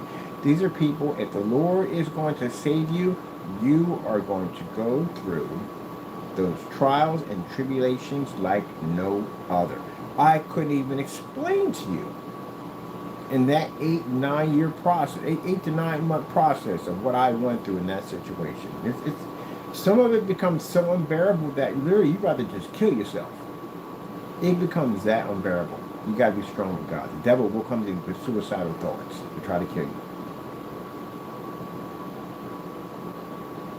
There are things that are going to happen to you. You're going to have to put it in God's hands. He's going to go through a lot. I've learned in the long run, do not go near Christians. When I was out there running them streets, after I went through those 2 situations with dealing with Christian, I wouldn't touch them. I wouldn't even go near them. It's terrifying. Because the thing with me at the end of the day, I went through something right from the door. I guess the Lord put me through that before I did something drastic, like kill one of them. And then there's something I couldn't get out of. So sometimes you have to go through something, the Lord's saving your life in that situation, or putting you through that situation. I had 2 Christians one I threatened and one I tried to kill, and it didn't work out the way I wanted to. It worked out the worst way you could ever think of. That justice came quick. It came real quick. There was no 2 days, that came quick. And it was something that I never would forget as long as I live. Like I said, my brother-in-law, I threatened to shoot him. And no sooner than I walked out of that house, everything changed. Like, everything changed. That block is always crowded. There's always people out there. Especially on a Saturday, 8 o'clock at night, there's always somebody that block is empty. And I'm thinking that maybe they're having some kind of game, because they had all kinds of games that would pop up from different schools and rivals and stuff. Everybody began, you would see somebody outside. Nobody outside. Not even dogs weren't even barking. Like, what's going on? Like, I actually walked out into a different world. That's what it felt like. Everything didn't seem different. And the minute I turned that corner, the three guys popped up. And I couldn't have no faces. I can look down and I can see their sneakers, I can see their pants, everything I thought was gone was even there. I knew what they were. And I knew why they were there. It wasn't in my head that, oh, I'm going to die and I'm going to lose this and I'm never going to see my mother again. No. It was what I said to my brother-in-law is what I kept hearing over and over. That's all I could hear. Louder and louder in my head. They didn't say anything, but I knew I felt when I had that gun against my head, I felt how cold, you can feel the cold steel against your head, and I could see them bullets when that gun hit a revolver. It's a big one, too. So I figured, they're stick-up boys. They're going to shoot me either way. I'm going to die either way. But if they're going to kill me, I got to find a way out of this. I'm just going to shove them, and that's what I did. I shoved them. I don't know if my hands went through them, if I hit them or anything. All I know is I pushed and I ran. That's what I did. I ain't bothered looking back. And I started zigzagging. Because I figured if he's shooting, he's hard to hit a target when it's moving in different directions. If he get me in the leg, at least I can drag myself around the corner or something to get to somebody. Somebody got to be out there. And I'm screaming and yelling, trying to get somebody to alert someone around that corner. Because where I'm at, it's kind of dark back there. And I get around the corner and everybody's outside. And they looking at me like I'm crazy. I'm looking down, I got full of holes in me. I'm like, and I go turn around, look, because I got my people on the other end of that block. Now I look around, it's nobody there. Where do these people come from? There's nobody there. But I knew where they came from. But the other part was Satan seeped in my head that quick. Talking about, you got to take care of this business. You can't let people carrying like that. Contacted some people, got a caravan, pulled out the license plate, blacked out the windows, and everybody was in there locked and loaded. We were going to kill them. That was the intention. Find them, kill them. Couldn't find them. On one side, up on the other side, you know what I mean? Roll down the window, got a bunch of brothers in there with firearms on them. Hey, we're going to kill somebody today. Can't find them. Nobody knows who they are. Nobody knows the vehicle, nothing at all. People just don't pop out of nowhere. But see, even though I'm telling myself this, in the back of my mind, I know what they were. And I keep hearing that over and over again. No matter how much, I keep hearing my voice get louder and louder and louder in my head. And then from that day, everybody on that block wanted me dead. It got worse. It got way worse. There were people walking to me, making gun symbols to their forehead and pointing at me. I'm like, what the freak is that? I don't even know this person. And now I'm thinking in the back of my head that, did I do something wrong to somebody that made a trigger? Because I did some damage in the neighborhood. I'm thinking it got to be one of these guys. And now the paranoia sets in and all this stuff. But in the back of my head, the Lord's telling me, you got to get forgiveness. You know what you did was wrong. Face it, you know what you did was wrong. I got a battle going on in my head. I'm fighting two people in my head at the same time. And I couldn't take it no more. I couldn't take it. The pressure was too much for me. I went before my brother-in-law and I begged for forgiveness. He gave it to me. He didn't sit there and say, oh, I can't forgive you. Because, no, he's a Christian man. He forgave me. And then when he forgave me and I got up, walked out that door, whoop, it stopped. Just like that. I seen that guy drive right past me. He was talking to somebody else. And then this is when you become saved and you realize something.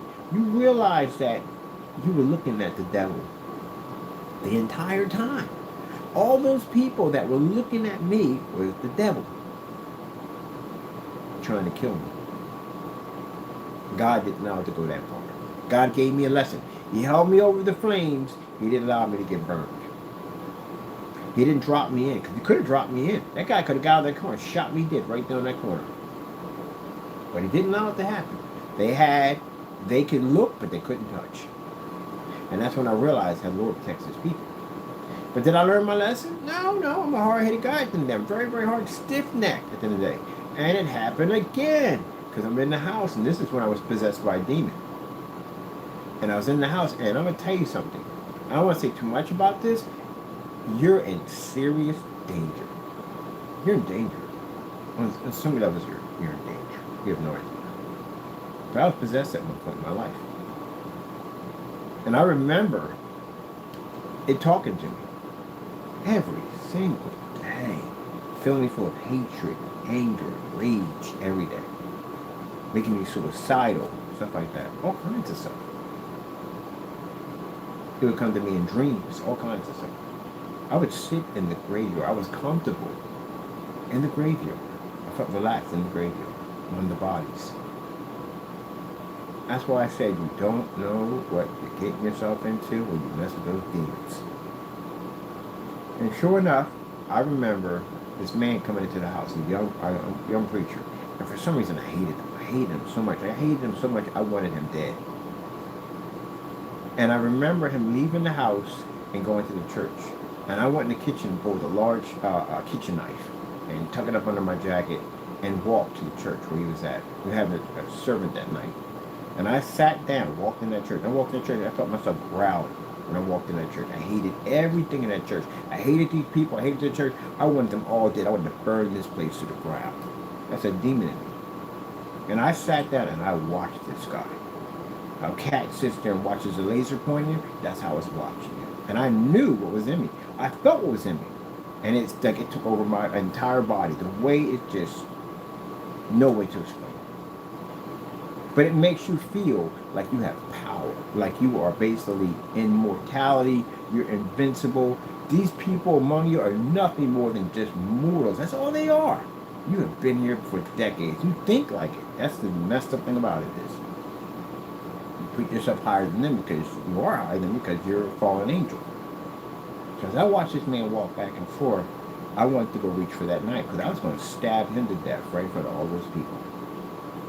Now the Lord knew if that demon was allowed to do what it's supposed to do in me, I would have lost. I would have been thrown in jail. Might have gotten killed. Anything could have happened. And the Lord protected me in that situation. I had to go through what I had to go through because there was a purpose or reason why I had to go through all those things. But in all that I was going through, I was held over the fire, but I didn't get burned. And I didn't fall in. And when I wanted to get up, my body stopped. My legs weren't working. My arms weren't working. I was paralyzed from the neck down.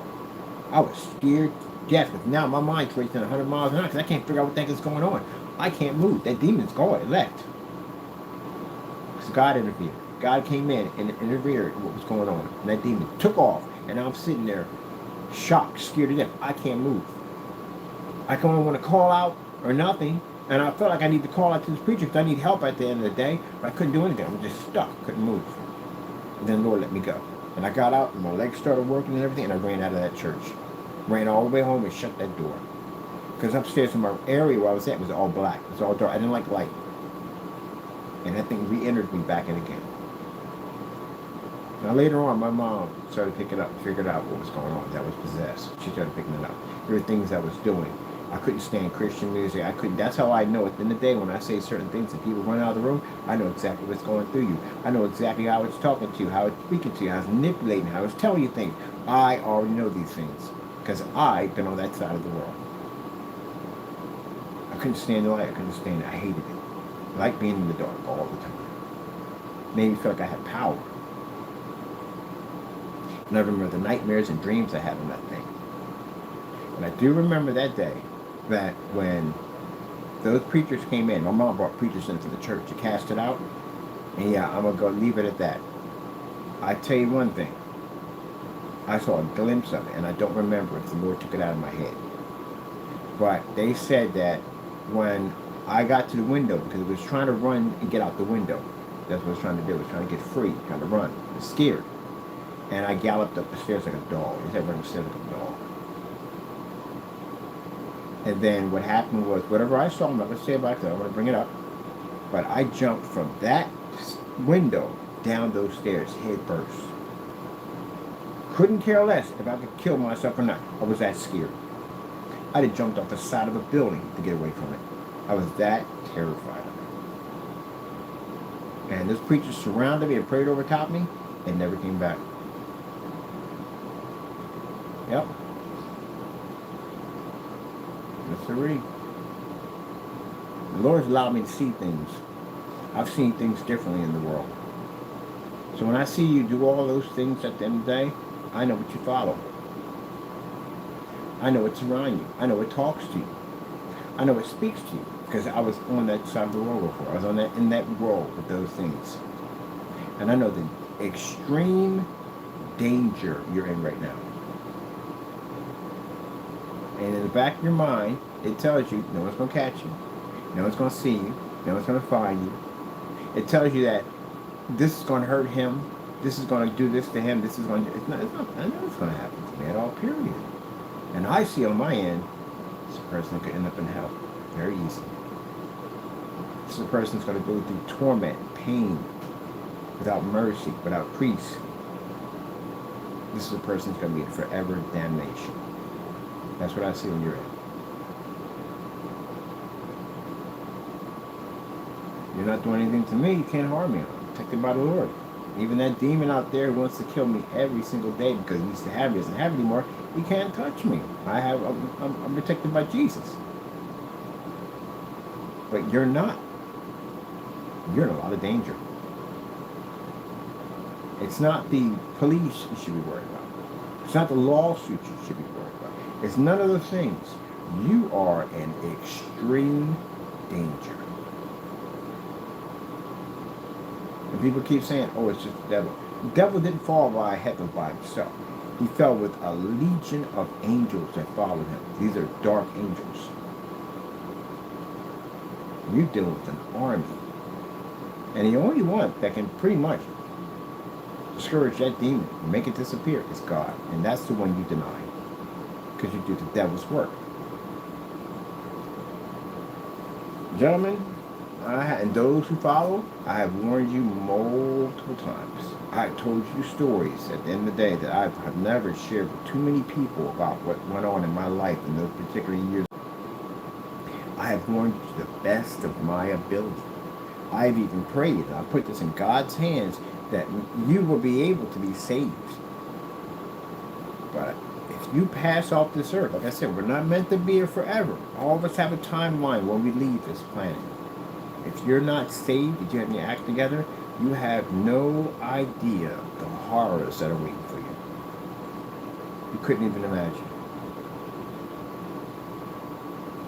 You couldn't even imagine. If you were to combine every horror movie ever made, from the worst of the worst, the ones that are banned out of all 50 states, the worst, and combine them into one movie, that couldn't even come close. That would be a Disney movie compared to what's waiting for you on the other side.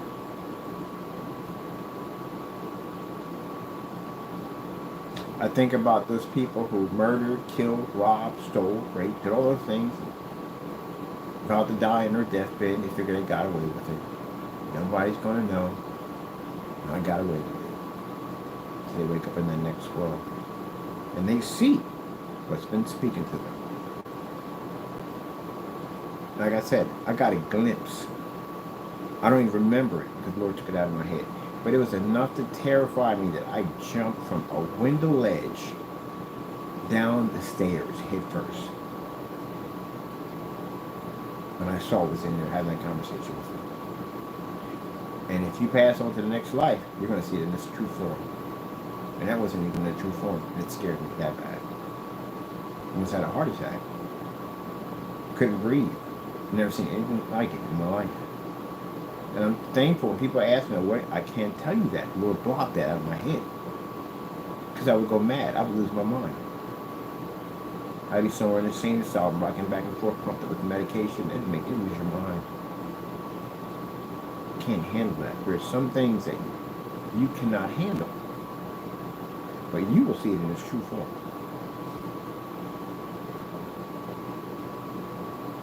I mean, tell you the truth, honestly, if it's trying to convince you that it's your friend, it's not going to show you its true form. It'll scare the daylights out of you. You'll be terrified. And you definitely run to God. You see something like that, you're like, oh my goodness, what in the world was that? You'd run to God. Because you already know from the door there's nothing that can beat the devil but God. You're definitely going to, they don't want that. They don't want you running to Jesus. It says that the devil can take the form of an angel if he wants to. He can come down and fool the very elect. You have to be careful. He's a very sneaky, conning demon. It says right there, he can even fool the very elect. You have to be extremely careful not to entertain it. And what have you guys been doing? You've been entertaining it. You've been entertaining the devil. You have opened up your doors, you set out food, you greeted it. You welcomed it around your family, you welcomed it around your friends. You have made it a family member. That's what you have done. You played a very dangerous game. I did it. I played that game. I went on Welcome to Heaven. When I did it, I was sitting, it was around my family and friends. That thing was screaming and yelling at people and tormenting and barking like a dog and carried on the ground and spitting, all that stuff. I invited it in. And that's what you're doing. Now, you can take this away by saying that, oh, he's just saying this because he's trying to get us to back down. Back down from what? And you see any damage we're going through? We're going through nothing at all. Our technology's blowing up. You're not doing any damage to me. You can't see that right now. You can't look at the long. He's not taking any damage. Everything we do, he's like, I got orders coming today, orders coming tomorrow. We got contracts. This stuff is blowing up. We're not losing anything, and we're developing new technology as you're watching right now. We just developed these 2 days. 2 days. We got 2 different forms of technology already developed and ready to go. We're not ready to go. We got testing to do. Right? As you see that, we're not losing anything over there. So you've lost a lot of time. What have you lost right now? The other one is website's dead. There's no activity on it. No one's buying that stuff at all. You can't back any of that stuff up. He's got lawsuits coming his way because we're suing him. The other one right now, he can't leave his apartment. He doesn't know what's going to come to the front door. It can be law officers, law enforcement officers. It can be ICE. It can be a number of things coming to that door. He knows he's going to jail. He knows he's going to be deported. He knows all of this is going to happen to him. His company is gone. He doesn't have it anymore. Doesn't even own the domain name anymore. And his YouTube channel has converted into nothing but serving the devil.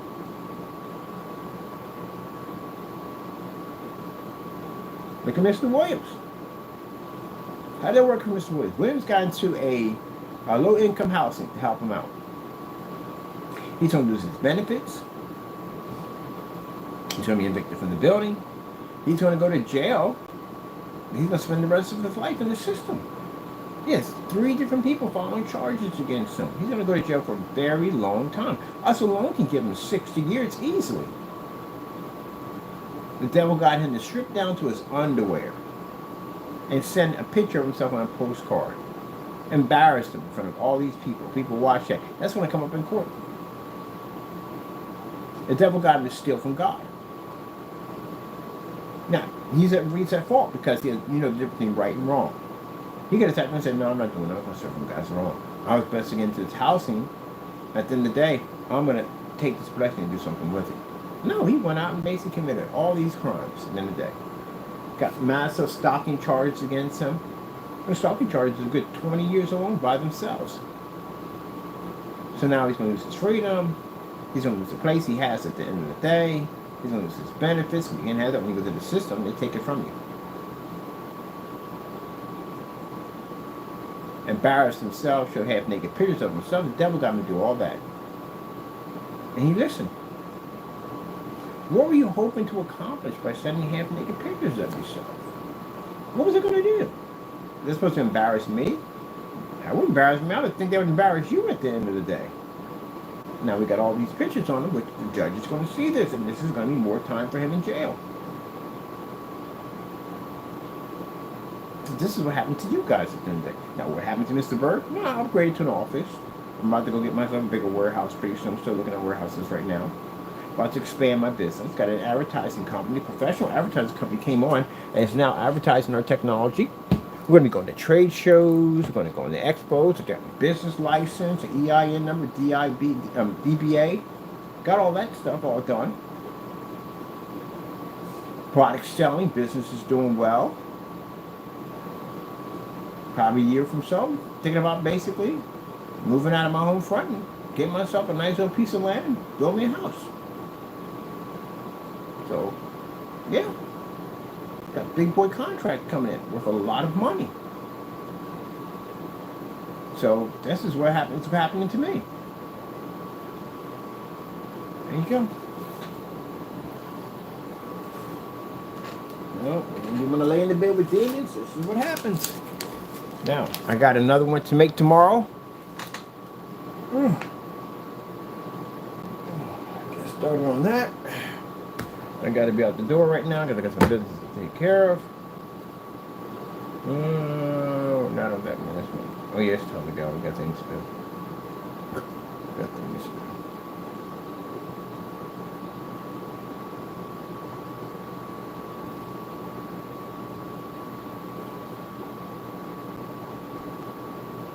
All right, people. I got to go. I got to call a few I got to call a few places, but on top of that, I got some business got to take care of. What are we going to be working on? I got to think of, we got to build a frame for that system, for the back of it, so we can put the dog chrome on and stand it up. Because right now it's a flex screen. We need some more support for it. So we have to build that. So I have to get that done today. Oh, so much to do. Always so much to do. We get this customer ready. We get them taken care of so they get done today too. We get them done. And right now, I'm probably gotta wait to get some more stuff from PCs over here. We need a LED lighting for them.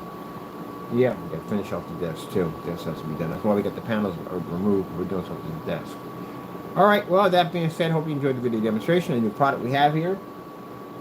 Our color combinations are luxury colors are going to be available at the end of the month once we get done doing all the testing. I'm going to be outside with these things too, so I got to get some other surfaces so we can take them outside and play with them at 300 lumens outside.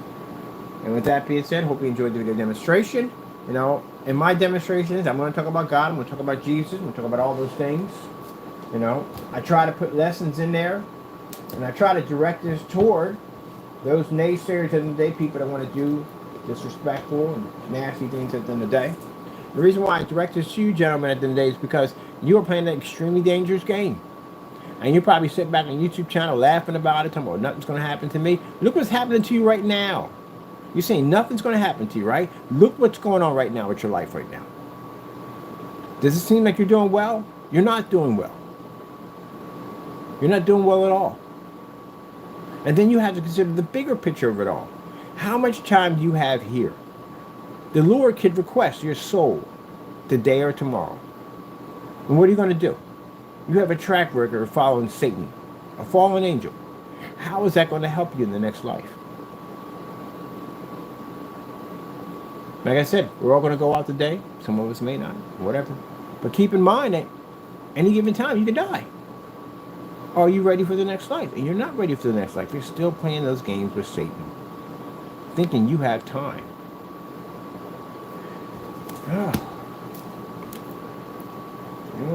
Hopefully, hopefully there is time for you to get saved. Hopefully there's time there. When I go back and think about all that stuff I was doing out in the street, my biggest fear when I got in lockup was not getting baptized. There was no place for me to baptize. There was no church, and any places I went to, no churches. I wanted to be baptized. I wanted these sins off my body. And I was afraid that maybe I might die in this place. I could die here. That's when the anxieties are insane. I'll die here. Not die by somebody's hand. I wasn't worried about that. I was protected by the Lord. It's more like, what if I have a heart attack? What if I die? What if I get food poisoning? What if I choke on something? A number of things were going through my head. But I remember I'm being protected by the Lord. Whatever the Lord's plan is going to be, it's going to be. I remember Mom told me when the DA went up to her and told her that your son's going to get 40 to 80, because that's what I'm asking for. And she sat and told him he's not getting that. The Lord has work for him to do. Now, I couldn't understand at that particular point. But my mom was fighting my battles out there for me. And they said, no, we got everything on them. We got fingerprints. We got all kinds of stuff I did. They had fingerprints. They had letters. I wrote notes and documents, all kinds of stuff. There was so much stuff against me. I had 16 accounts on me. 16 accounts. And every single one of them were going to stick. No doubt about it. And my mother came back and said, well, look. I said, what they trying to give me? She said, I'm thinking they're going to give me like 5, maybe 6 years. That's what I'm thinking. She came back and told me 40 to 80, I almost passed out. That's my life right there. That's my whole life. At least at 40, I was 16 already in. I'm 56 coming out, which I'm the age I am now, 56. So I'll be coming around right now, coming out. I think about that sometimes, but if I got that 40 years, I'll be coming out of jail by right now, my age now. You know how much time I would have lost out on in my timeline? So many things I could have been doing that I gave up. That's a long time to be inside. And then she told me 80. That's why I passed out. Because that's my life. That's a life sentence. That's literally a freaking life sentence for a 16-year-old. You know the impact, you got to hear that at 16 years old that you're going to get. It's a good possibility you could reach 80 years for those what you did. That is staggering.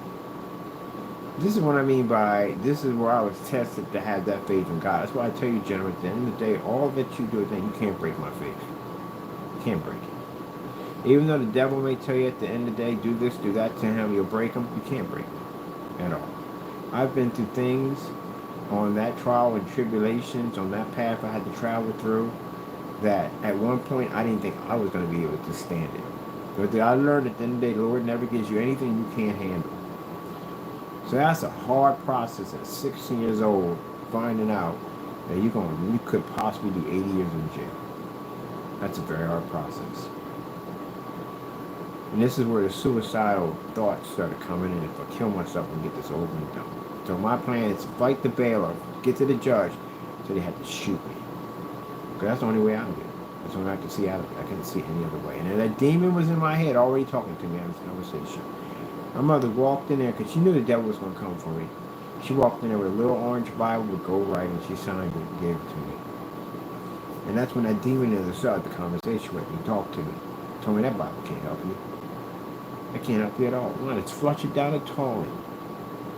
You're already gone. Already told me. The demon spoke to me. And I held on to that Bible. Because I hit that crossroad. Right there's when my crossroad kicked in.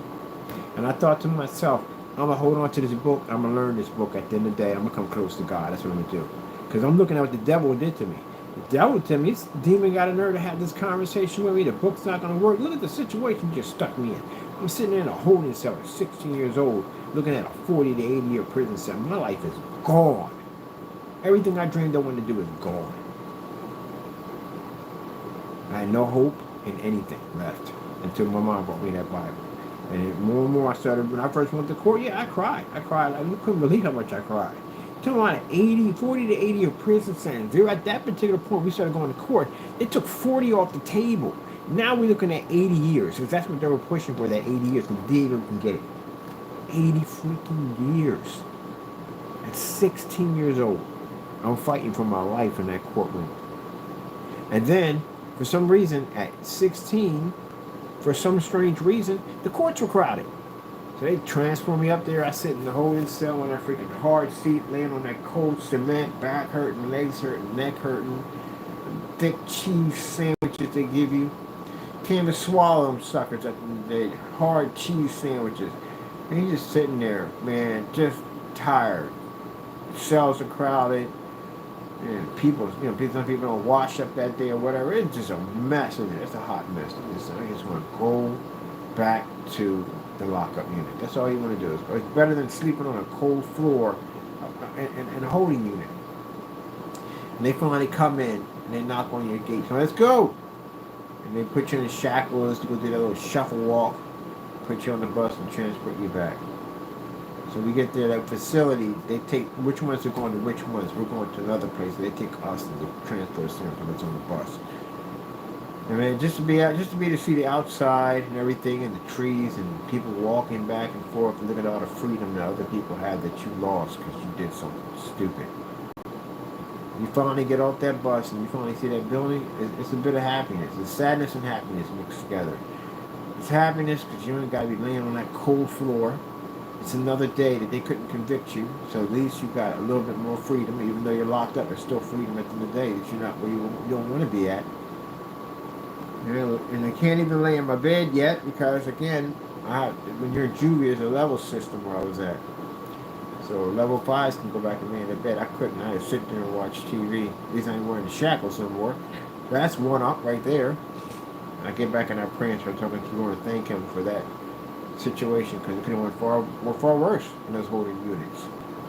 And here we go again. Same process. I'll never forget, the DA said to my mother, he said, we're looking for 80 years.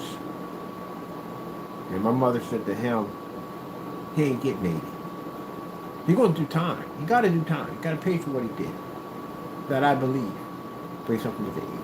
Lord has a purpose for him. I couldn't understand anything they were saying because I'm still reading the Bible, so I'm reading this. And the DA was smiling at my mom and walked away. So every time my 18th birthday, I spent my 18th birthday fighting certification. People on their 18th birthday went out and partied and had fun and celebrated manhood. I spent mine fighting to keep from being certified as an adult. If they got me as an adult, that means they can give me 80 years. I was fighting for my life at that particular point. And I was praying to the Lord. Every time that court day come up, I pray to the Lord and pray to the Lord. And I'd be scared that the nervousness, the anxieties, your legs don't stop shaking. You feel like you can't swallow, your mouth is dry, your head's spinning, you're dizzy. It's a craziness to go through. And then on that day I walked in, my confidence was much better. I didn't cry this time at the court. Because I knew what went next to the door. The door told me. I heard him speak to me. He told me it wasn't going to happen. That I was going to get time, but I wasn't going to get that time. That I was going to get out and I was going to serve him and be a warrior of God. And he told me this. And I believed it 100%. Because I've seen the miracles of God while I was in that building. While I was going through all that, I seen the miracle of God's goodness. So I had no doubt in my mind. I believed it 100%. So then I went to court to see a changed person. He was different. I was never changed. I was more humble, more respectful for other people. And then on top of that, I knew 100% what my Lord was going to do for me. I had no fear of anyone in that courtroom. Nobody. And I was forgiven by God. I got my forgiveness from him because I prayed and asked God for forgiveness. I needed my sins still wiped away. And I made a promise to the Lord. I said, on my first Sunday out, I'm getting baptized. And that's what I did. I kept my word.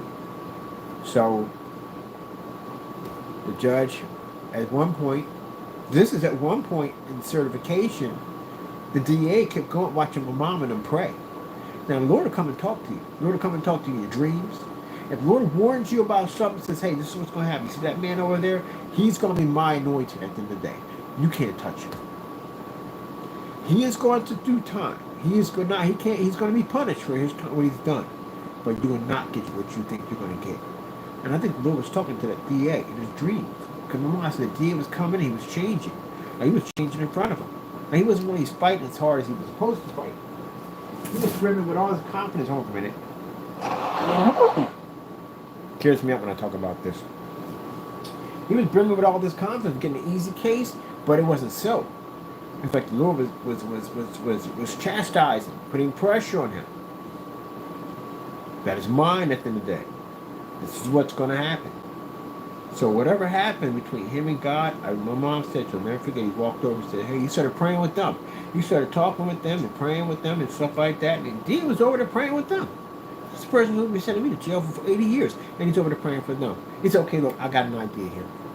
You said he got to do some time. He said, yes, he got to do some time. He said, we're going to give him 10 years. She said, I think he'll like that. Went back and told me they're going to give you 10 years. I was like, I'll take it. I'll take 10 years. I'll take it. Yeah, over 80 years? Oh, yeah, I'll definitely take it. Thank you, Jesus. Thank you for 10 years. Thank you. So when I was in lockup, I basically spent my time in there basically learning about God. Everything about Jesus, going to the churches and learning about the Lord, because I became an obsession with the Lord. I wanted to know everything about him. Who was this man that came down to the cross? Who he did all this stuff for us at the end of the day? And why? This, that, and the other. I just became obsessed. I loved it. Every bit of it about Jesus. And I talked to other inmates about Jesus and try to get them saved, get them to know the Lord. And I bumped into the devil many, many times. Many, many times. I've seen Satan down there. But Satan couldn't touch me. He was in there, arguing, upset, bitter, angry. People looking at me like they want to hurt me, want to kill me. Couldn't touch me because the Lord protected me. I remember there was a guy walked past myself, big guy, walked past myself multiple times. Staring at me, staring at me, staring at me.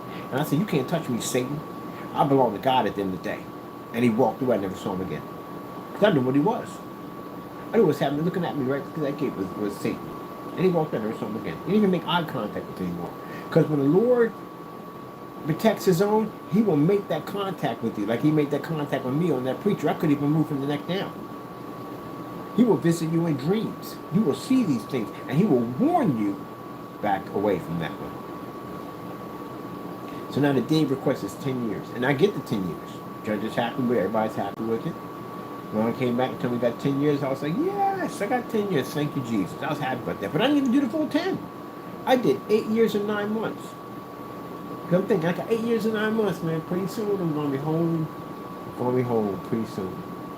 No sooner than I made that statement, I never forget that day till I got up and got everything done and did my chores and whatever I had to do, and the programs they have in there and all that stuff. And I remember my mom contacted me and telling me soon you're coming home. I was like, at that time you spend that much time in there.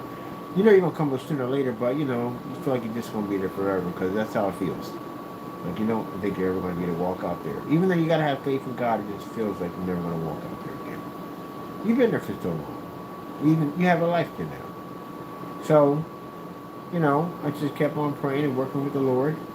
And I'll never forget that when I got that phone call and they said that you're discharged, I was like, oh my God. Yeah, discharged. They were in the process of letting me go home. For good. That's a change right there. You look at the timeline of where you came from, and you look at the situation, the battle you had to go through, thinking that your life was going to be over. You would spend the rest of your life behind bars. And then you see the Lord come in and change your life right in front of you. You never forget that when you live. I'm a free man. That's why, gentlemen, you don't understand what you've given up. That freedom is worth more than anything in the world. It's worth more than anything in the world. Once you lose it, there's nothing like when you lose it. That freedom to be there. Go outside right now, what I'm about to do, and walk up and down the street and go get a bag of chips or stick of gum or whatever. That's something we take for granted. Some people take it for granted. Some people don't. Some people take it for granted. That's a blessing every day. And you use that time to commit these sins that will put you down in that situation. Packing up my stuff, getting ready to leave. I'll never forget there's a van up front when I was in the van. Put all my stuff in the van and just sat there and looked at that building for the last time. I was never going to be there ever again. Got in the van and drove off. Just quiet, overwhelmed, trying to process it all. Looking at my mom, looking at my family members in the car, hard to process.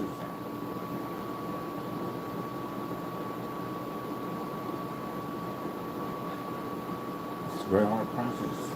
Just to touch her. She's real, she's there. It's not a dream. I closed my eyes as tight as I could and opened them up. I'm trying to wake myself up. I'm hoping this is not a dream. This is a cool dream. But it's not. It's happening. It's free.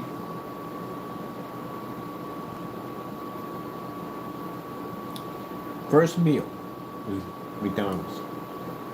Dime for some french fries, and a hamburger, a milkshake, apple pie. It was like heaven. I hadn't had anything like that in so long. I took my time eating slowly. And then when I got home, I saw my family. I didn't see them in years. Some of them couldn't even come down to the unit. I haven't seen them in years. Yeah, I broke down and cried, like I'm doing now. And then when I got seeing and talking with everybody, and after a while, you're hearing everybody talk, your family and stuff, and I went upstairs and I shut the door and I smiled, because you know why? Quiet. There was no noise in that closet. In that dark, in that closet, there was no noise. No screaming. I hear that all day, the screaming and yelling and all that stuff all day long. It was beautiful to hear my family, and it was beautiful to hear their voices. But I wanted to hear quietness. The first day it rained, I went outside and walked around in the rain. You know how much I missed that? Went to the park. People probably thought I was crazy. People thought I was high on drugs out there. Went to the park, laid in the grass, picking up the grass, smelling the grass, touching the trees and stuff, smelling the flowers.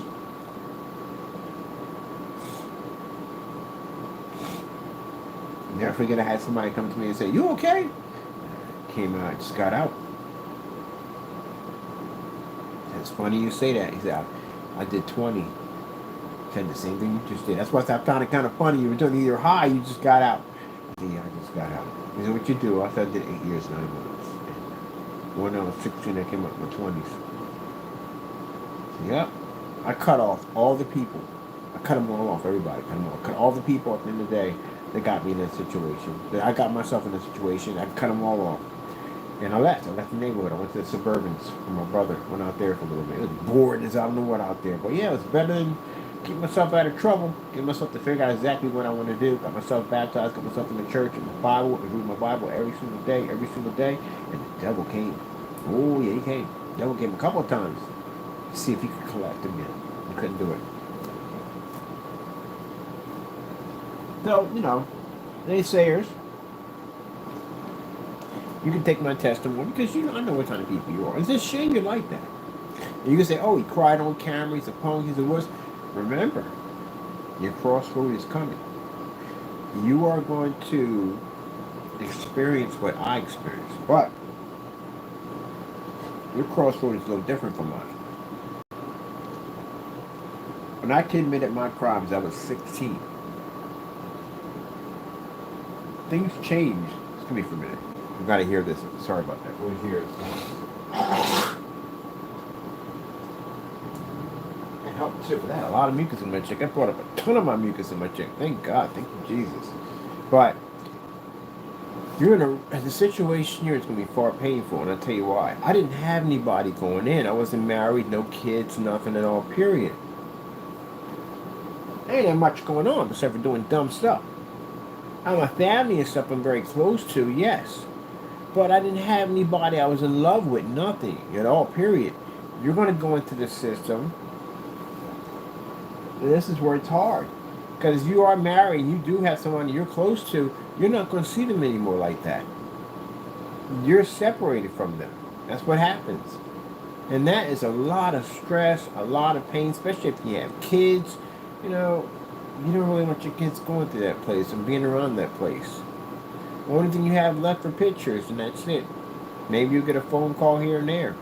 And then God forbid, what happens is sometimes they move on with their lives. Because when they start realizing that, why am I going to wait for this person if this person went out and committed these crimes? And he could have had the opportunity to be with us, but he didn't think about us. He thought about himself. Why should I sit here and waste my time waiting for someone at the end of the day that didn't have enough consideration for me and my kids? But went out and committed. Gentlemen, the acts you committed were childish acts.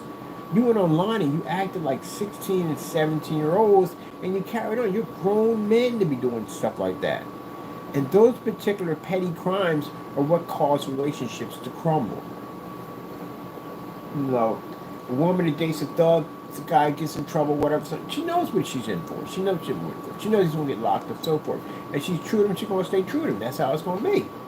But, you and the guys in there are not thugs. At all, period. You're more suburban boys. That's what you are.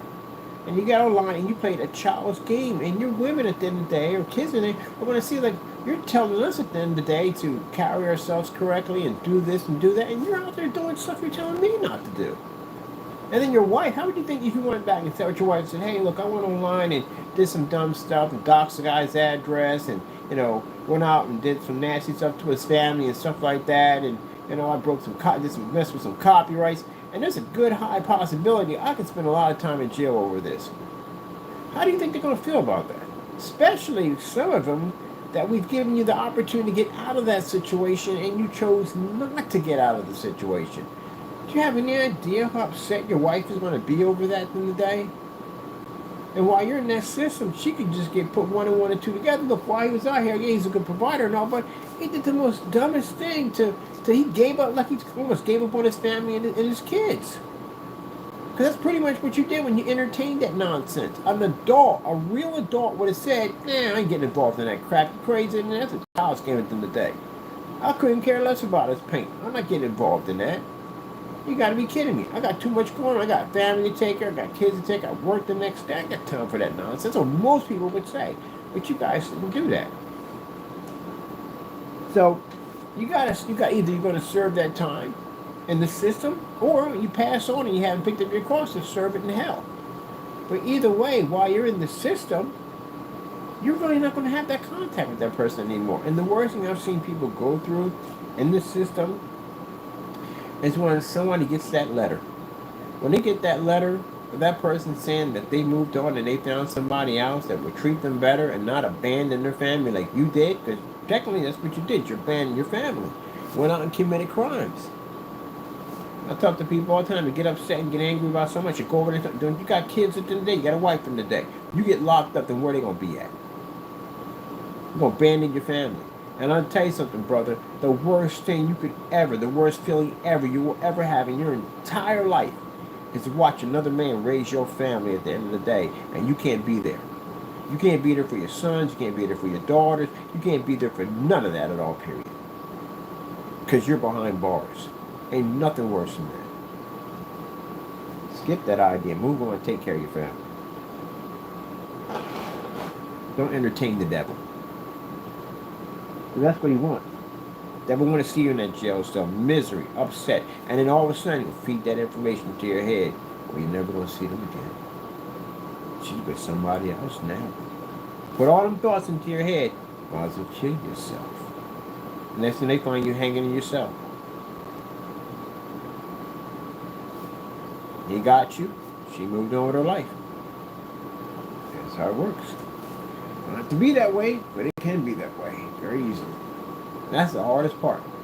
So for me, when I got out at 16, I wasn't have a girlfriend, nothing. I wasn't connected to anything but my family. That's basically about it. So didn't miss anybody. But I seen guys in there writing to their girlfriends and all this stuff, and looking at their pictures and crying and all this stuff because they're separated from a person they loved. And then some of them got that letter that came in. They snap and go off and throw things around. They got to lock them up, put them up in the room, shoot them with medication, all this crazy stuff, because they found out that the girl left them for somebody else. She got tired of waiting. Somebody else is raising their kids, his kids at the end of the day.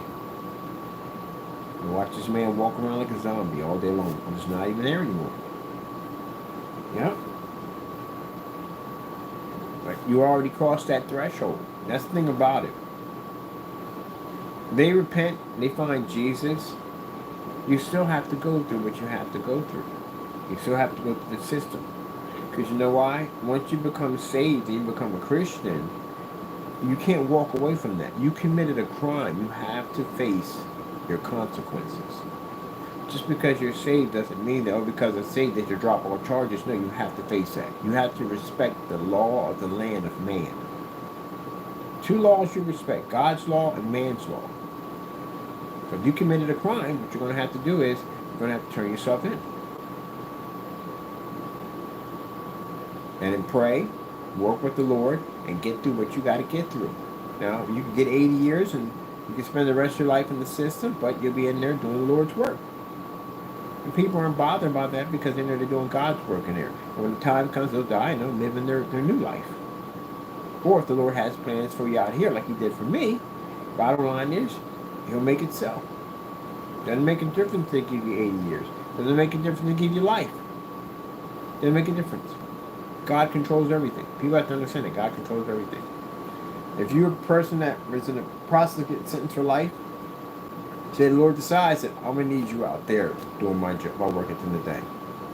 The Lord can go in and talk to anybody he wants. He's God. He controls all things. There's nothing God can't do. He can talk to the DA. He can talk to the judge. He can send them visions. And that judge is like, I gotta get that guy out of there. We gotta do something. We gotta get him out of there. So, I'm pretty sure the families and the destruction I caused did not like me getting only 10 years. I'm pretty sure they didn't like that. But God's purpose is God's purpose. At the end of the day, and it's hard to say this, I know it's really hard, somebody takes something from you at the end of the day, you can't hold hatred in your heart to them. You got to give it to God. I've seen people give it, that's what you do. The best thing is give it to God. You have to understand how it all works. I know it sounds complicated and crazy on both sides. You got victims, and you got people that people cause pain, and people who conflict pain, whatever, and people who suffer from that pain. It's a two-sided story on all of it, but it all comes down to one thing. The person who may have lost somebody from somebody getting shot, that person gets life in jail for this. If a man finds God, God has plans for him out here. He can make it so that he will be retrialed and let go out here. But he's not that same person anymore. That person has changed. The Lord's not going to unleash the devil to do more damage. This is a man that's changed. A man who has no desire of this whatsoever. He's a complete changed person. He's a man of God. All he wants to do is talk about the Lord. That's all he wants to do. So the Lord lets him go. But the family is upset that it's a free man. Now say the family gets upset and they try to attack. They can't. He's a man of God. They can't touch him. He has consequences and things you have to pay for. And even the devil sees it now. The devil says, man, I thought I had this guy. I got to figure out how to get him. He's going to try to wage war to this man. And he can't because of the Lord. But the family, by going out and trying to hurt this man, they're doing the devil's work now. And the devil may try to figure a way to get rid of them now. Let's say it was a family at the end of the day, a Christian family said, you know what? If it's the God will, if he's a man of God now, leave it be. At the end of the day. They continue with their salvation, he begins his salvation. It's hard to forgive, it really is. Especially when somebody takes a life of somebody. It's very hard to forgive. But you have to. You have to forgive. God forgives you every day. The stuff you do every day is worthy of death. Everything you do is worthy of death. In God's eyes, it is murder, everything you do. It's against his will. You curse, you carry on, you drink, and do all this crazy stuff. You fight, you cheat, you steal. All that stuff is all death worthy. It's all worthy of death. It's all worthy of hell. Imagine the very sins you commit are worthy of burning in a lake of fire for eternity, forever. And the worst possible pain you could ever think of, it's worthy of that. All your sin is worth pain and suffering. And yet God forgives you. Yet God sat there and said, you know what? I'm going to take my son, my blood, and I'm going to put him down there. He's going to sacrifice himself, hang on a cross, be beaten, spit on, and everything else you could possibly think of. And he did all that for people who don't even know who he is. That's incredible forgiveness right there. You have to learn to forgive others when they do bad things to you. You have to. Do I forgive these people? I have no hatred to them at all, period. Now, they may think I have hatred because I wouldn't follow trial. I have to do that. You committed crimes. On the land's law, I have to do this. And I did give you opportunities out of this situation. Multiple times, but you took none of it. You continued to strike me. What am I supposed to do? Continue to allow me to strike me? I had to do what I had to do.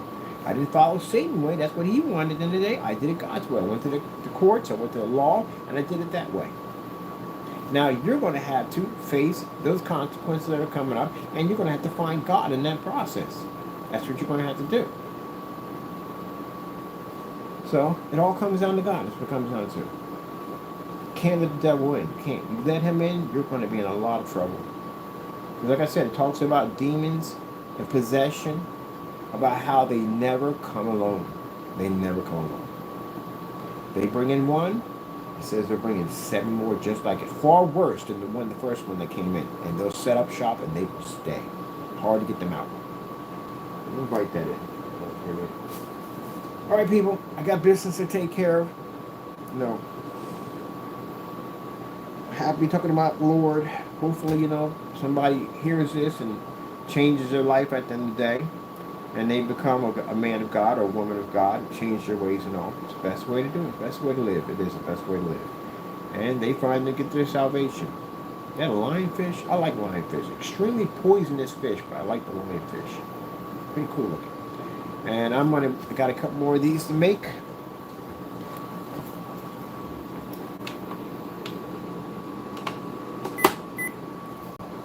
Give him back his fire stick because he's mad at me like, where's my fire stick? Where's my fire stick? Mad at me about a fire stick. Oh, it's a good episode. You watch that episode like dozens and dozens of times. It's like, that's a good episode of Mr. Bean. Oh, there you go.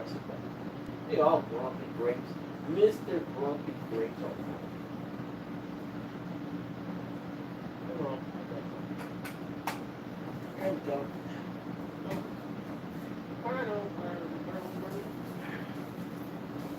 No hatred. You can't have it. I need God's forgiveness. I'm not perfect. At the end of the day, I'm nowhere near perfect. I'm not a perfect person at all, period. I sinned. I made mistakes just like that, and that's why I need God's forgiveness. And that's why when I do stuff at the end of the day, when I gotta file charges and all that stuff, I gotta ask myself: are we doing this because we're angry, or are we doing this because we need to do God's will? If I'm angry and I'm doing this, I don't do it because that means I'm allowing Satan in. You gotta be real careful about that. About that one. You gotta be real careful. When that anger starts boiling up because you're getting angry, talk about the Lord. Talk about the Lord. Say, hey, God is amazing. God is this guy. I bet you how fast that anger disappears. That's the devil setting up shop. Coming in already and setting up shop. When you start getting angry, getting mad, about to lose your temper, they're talking about Jesus. Like, yeah, you know, God died on the cross and, you know, talk about how wonderful thing is God does and He allows you to wake up in the morning and maybe see another beautiful day and all that. As you start to speak, you will see what you're seeing. You'll see the devil. That guy in the car screaming and yelling at you, ranting all that, you'll see him. So, wow, look at that. The devil right there, just screaming and carrying on. Yep, and that's why you gotta be careful about all that. You know, you be in that car screaming and carrying on, yelling at you, and not realizing that there's a truck coming his way, and it's too late for him to get away, and that man died. And the last thing he was doing was he was basically serving the devil when he passed off. See what I mean? There you go. That's why you got to get to that road rage and carrying on. Anything you get to make you angry. I got to remind myself, when I catch myself quick, I get upset. Somebody looking at me automatically. That being in those rough neighborhoods triggers off. Because it's a defense system that triggers off mechanism. When somebody looks at me nasty, I'm thinking, oh yeah, I'll kick somebody behind the day. And I got to catch myself and go, oh, no.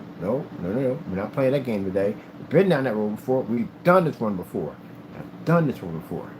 Did that whole process already. I don't remember doing that again ever again. All right, loving the screen here. Ugh.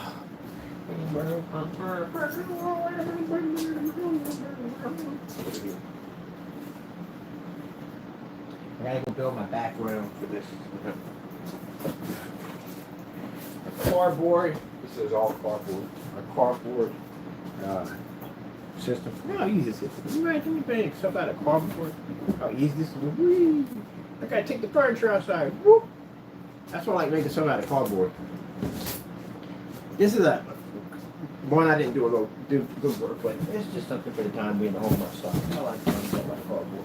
But man, my cloud sofa is so lightweight. It's sturdy as I don't know what, but it's still lightweight. It's all made out of all cardboard. I freaking love it. Man, the only thing people hate about well, you still gotta box everything up. That's why I got all my stuff in the storage. I have very little stuff around me anymore. I stopped carrying all the stuff now. But man, at one year we did it in boxes. I was like, hey, I'm never doing boxes ever again. Boxes are heavy, and then they take up a lot of room. Man, I put everything in freaking contractor bags. And then they says we're gonna tease about that. Like, oh, you put it in you must be. No, I put it in contractor bags. I can drag those suckers, man, because those boxes are heavy. And when you move multiple times, which I have done, again, you start learning new ways on how to do stuff faster and quicker without going through the painstaking of it all. Because it just, everybody hates to move, really do. But anyway, contractor bags are fantastic. Box everything in there, bubble wrap it all, throw it in contractor bags, and drag them in and out. And when I'm done, I got a bunch of trash bags for trash to clean up all the mess behind it. See? And there you go, work smarter. So that's what I start carrying on my stuff in bags. Much easier. And on top of that, bags take up less room than boxes. So I got more room in the storage to stack my stuff in. And that's why I put them all in bags. Much easier. All right, people, I'm going to charge my unit up. And hopefully this next month will be on site. There's some demonstrations on there because I got this spot where there's some demonstrations at. And then we're going to be showing off more of the paints. I got to come and update the website. Got some other stuff I got to take care of. So be safe out there, and God bless. And of course, again, I said this already before, I thank my Lord and Savior Jesus Christ for blessing us with amazing technology, because if it wasn't for Him, none of this would ever be possible.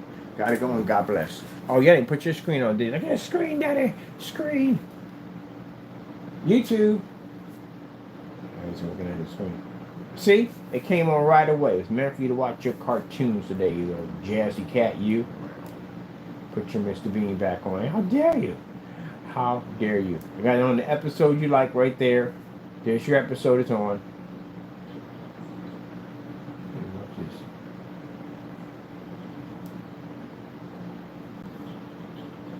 There you go. He's got his cartoons on now. Now he's happy.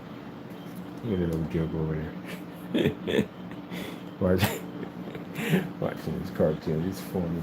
All right, people. Thank you for your time. Thank you for coming out and watching the videos and all that. Gotta go. Thank you and God bless.